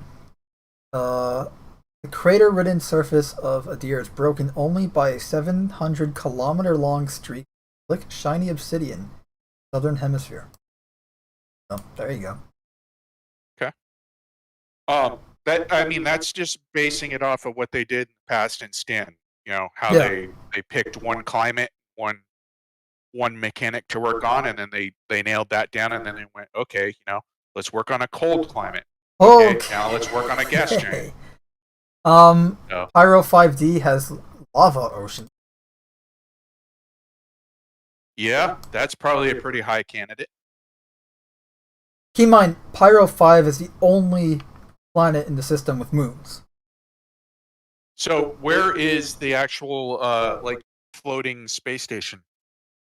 I think it's in orbit around Pyro 6. At So least that's probably the ruin station, the big one. Yeah, that everyone ruin knows, station. yeah. So whatever that's what we're going to see first, I think. Just because you have to have that for the purposes of introducing a new system. It's on the exact opposite side of the star system to the Pyro Stanton jump point. Well, I mean, look at the ship they just gave you. Yeah. There's a reason. So not only that, but you have to have Rune Station has to come in first because you have to have a reason to go, to go into that system. From Stanton to Pyro. Right. So you have to have commerce, you have to have a base, you have to have, piracy, blah, blah, blah. Like all those things that are around Rune Station. So it's going to be the first thing. So, and if it's orbiting something, then you're going to have that be the first thing to be its anchor. So probably those two, and whatever the gas cloud is that is the entrance exit point. Right. And then follow-on patches will probably be those other planetary masses. I mean, most of them are. Well, that was Pyro 3 we saw in the demo. So. Well, I mean, I think that doesn't mean anything. No, I just mentioned it out of relevancy, I guess. Yeah. But I do think we're going to see that this year. I don't know where it's coming from. You mean next year? Well, yeah. I'm already the con is over, so now we're into next year. That's how my brain's working. But yeah, the actual 2022 is when we'll see it. Yeah. For some reason I have a feeling that the whole kind of hey, we're going to sell you a dream, tap dance show. That didn't happen, and I think they've kind of learned a lesson from that, and so I just have a feeling that maybe this is the year they're going to actually try and deliver more stuff to go, hey, look, we're delivering what we said we would, which is a good thing for all of us. It means more product for us to enjoy. Whereas in the past, I usually kind of looked at sitcoms and went, yeah, that was a cool show. Yeah, it's here's a fun show, but yeah, and then here it doesn't seem like there's a but. Right, exactly. And that's why I think we will get Pyro sooner than later, as some other people seem to be like, oh no, it's going to be 2 years. No, I don't think. Again, I said at best, I shouldn't have said at best. Probably realistically, we're looking at late 2022. But it could be earlier. You could be right. It could be Q2 or Q3. Well, again, here's the only reason I'm saying early Q3 is just because we talked about how they're planning. They go into planning in January, and then mid-February is when they come out with a plan. So quarter one is already a month and a half behind production, just because of when they release their plan for it. If they actually did all that prior to, and the quarters actually went from January 1st through end of February or end of March as quarter one, then I would say we'd be getting it at the end of quarter two. In other words, that June, July timeframe. But because of the way they plan their initial planning meetings, delay their quarterly releases. That's why I say probably the beginning of quarter 3, which is realistically, now, the time of the year, October. Anyways. All right, so that's CitizenCon. It was definitely a good show. I loved all the technical breakdowns of how everything works, because I'm a sucker for that stuff. I love, hearing and watching how, okay, this is how this system works, and how that system works, and how this system works, how they connect together, and how they make the game. And yeah, and I'm glad that we got to see more of that. How we got in-depth discussions and descriptions of how the systems like server meshing, all these systems that has essentially been in talks for years, and how we always hear about them, but what are they, essentially, is what CitizenCon answered. And also again, seeing more Pyro, all that planet stuff with Pyro, and the cloud tech, and even the ship talk stuff, from what I've seen at least, because I haven't watched it yet, looked great. Obviously, the Life in the Verse stream is definitely the highlight, I think. Yeah, definitely a good show. If you're interested, links are in the description to watch all the videos. I'd highly recommend it. But yeah, that's really it. Oh, so you're gonna end this like they ended it, right? Yeah. No. So, yeah, we're totally not gonna end it. We'll see you later. Yeah, right. What the hell? No. No, so that's really it regarding CitizenCon. You got 3 minutes, and I gotta bail. All right. Yeah, that's pretty much it. If you guys I hope you guys enjoyed this, found it entertaining or informative, or whatever. Do you guys agree that this was a good CitizenCon? Do you think that Pyro is going to launch next year? Do you think it's going to be earlier? Do you think it's going to be later? Let us know in the comment section or in the live chat if you're still watching. And yeah, that's going to be it. I really don't. Unlike Chris, I don't have experience ending any of this shit, despite doing this for years now. We're also not responsible for trying to put on a show for 3 point something million people, over 3 million people at least. Yes. Yeah, we're lucky if we get 3. I think I heard somewhere, and I don't know how accurate it was, but I think they were saying that the Twitch statistics were saying it peaked at like 40,000 viewers. I don't know if that's real or not, though. Well, I mean, again, we're talking about who's watching it live compared to, because again, in our Discord server alone, a lot of people, myself included, said, "Hey, we're not gonna be able to watch it live." So yeah, that doesn't surprise me that they weren't able to watch it live, because a lot of people don't watch the Star Citizen live things live anyways. A lot of people just catch it on YouTube. Agreed. And I think the fact that people knew that this was going to be a canned show, just that was a little less motivation to be make time to watch it live anyways. Yeah, so they figured this way they can just watch the videos on YouTube at their own speed and be done with it that way. And honestly, I think it worked better. I prefer this. Again, I think I agree with you that they need to have breaks in between if you're watching it live. Obviously, if you're just watching the videos later, again, you're watching at your own speed, you have control. Yep. But if you're going to do a live stream, have breaks and stuff in between. Honestly, I would say either have another video contest for next year. So this way, but have more entries, instead of just having, here's top 5 and you show only the 5 or 6 or whatever, have it be top 20. So this way, I think they have lengthier breaks, showing more of the stuff. This way, people can, do whatever it is they need to do in between. During the show, they were like, "Oh yeah, no, we could because of how many entries we had, we couldn't actually bring it down to the top 5. So they rounded it out. I think it was like the top 15 or something like that. It was a big number increase though. Okay. So maybe just increase it more. This way you get to show off more community stuff.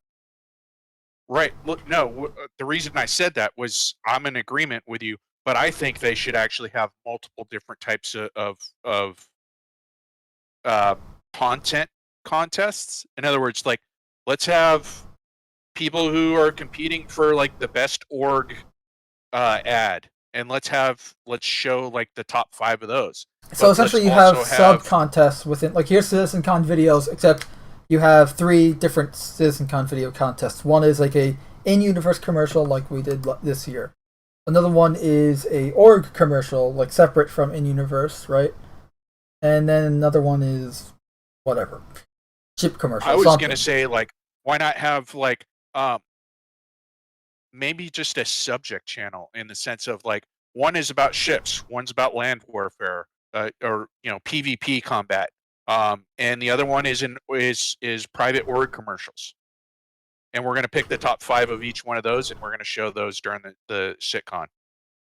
Just to give it that variety, but it gives direction to the people who are trying to make it, so they have a better chance of making something that's geared towards something. Because I think when you just say, "Hey, send us anything you can think of," well, it wasn't that. It was essentially make it a commercial that was in universe, based on an in universe organization, whether it's your player org or it's a say a commercial for Gemini weapons. The guys that make the S-71 assault rifle and stuff. Like, essentially make like a commercial for in universe company or organization or something. And but I think it was too vague of a thing, which is why I personally had way too much. Not saying that I need restrictions, but it's kind of just like, okay, but I have like thousands of ideas now, and I'm having trouble trying to say which one do I do first, blah blah blah, and that's why we had a logistical problem. That's why we couldn't do ours. So. I'm just saying, create the firing lanes, your boundaries of left and right, so people know, like, within this box, I can do the X, Y, and Z, or this box can only fit X and Y now. And that's nothing too. So for contest purposes, you're gonna have org commercials. You're gonna have in-universe like TV commercials for like an in-universe TV show. You're gonna have stuff for like a gun commercial or something. Like, you're gonna have all these wildly differing. I think it would be great to have.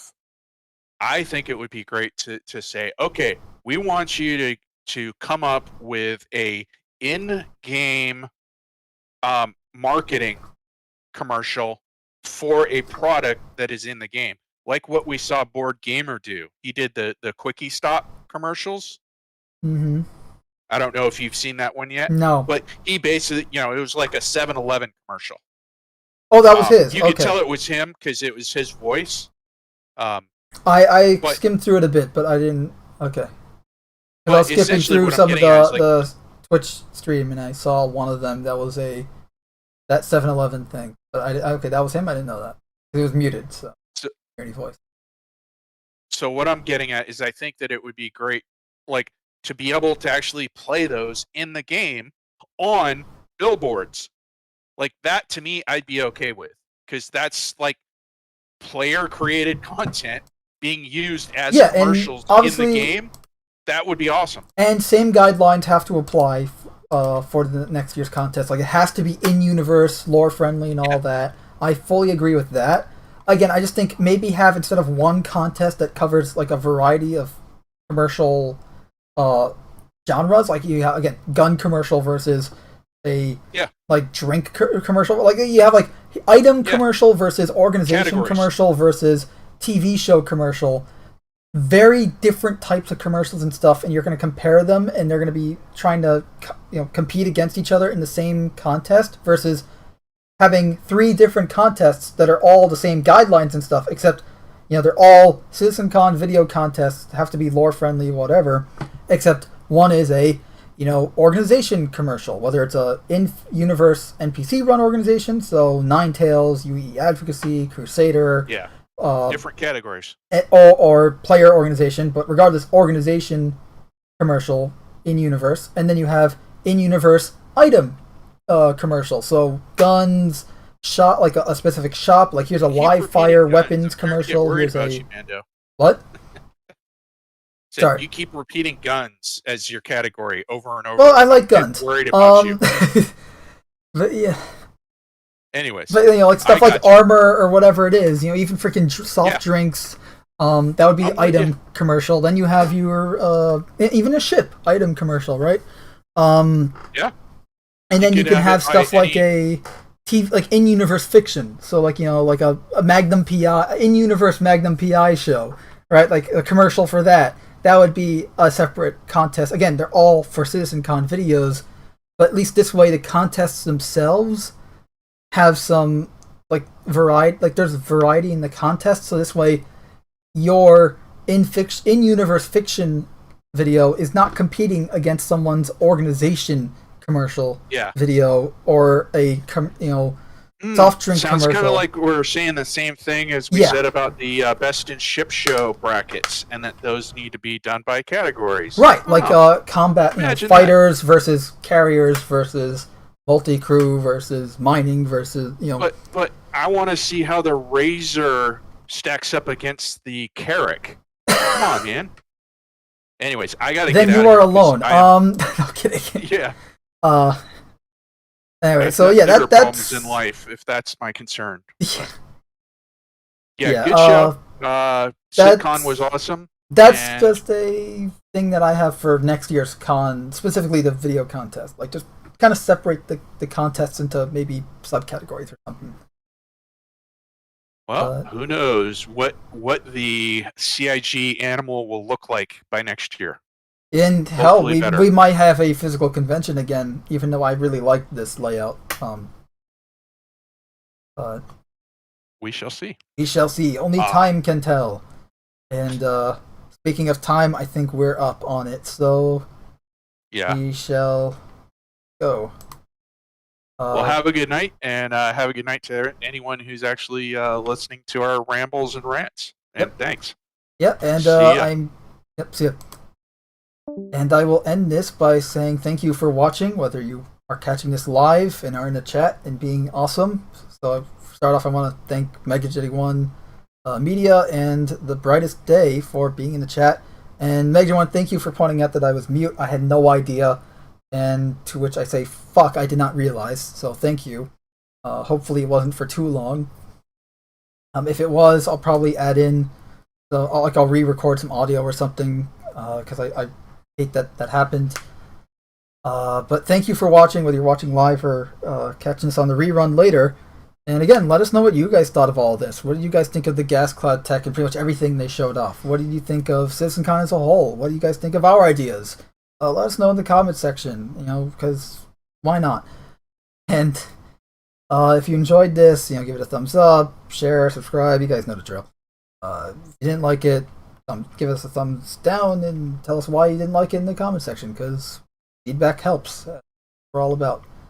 And I'm going to end this by saying, get my new poster, because I made a new poster. It is Optimus Prime. My Optimus Prime, to be exact. It is now on eBay. Buy it, and I will print it, I will sign it, and then you can put it on the wall, do whatever the hell you want with it. You bought it, it's yours. I made an Optimus Prime design. Enjoy. Yep, links in the description.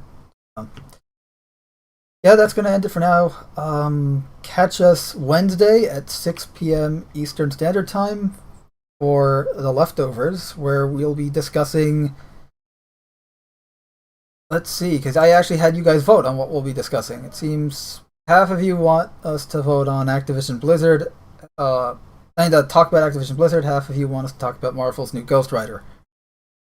I guess we'll figure it out then. It'll be one of the two. But anyway, we'll catch you guys then. If not, there's always Sunday's show where Whichever topic we don't talk about Wednesday, we'll probably talk about on Sunday. Anyway, that's going to be it for episode 41 of Casting Shadows. I hope you guys have enjoyed, and we'll see you guys next time.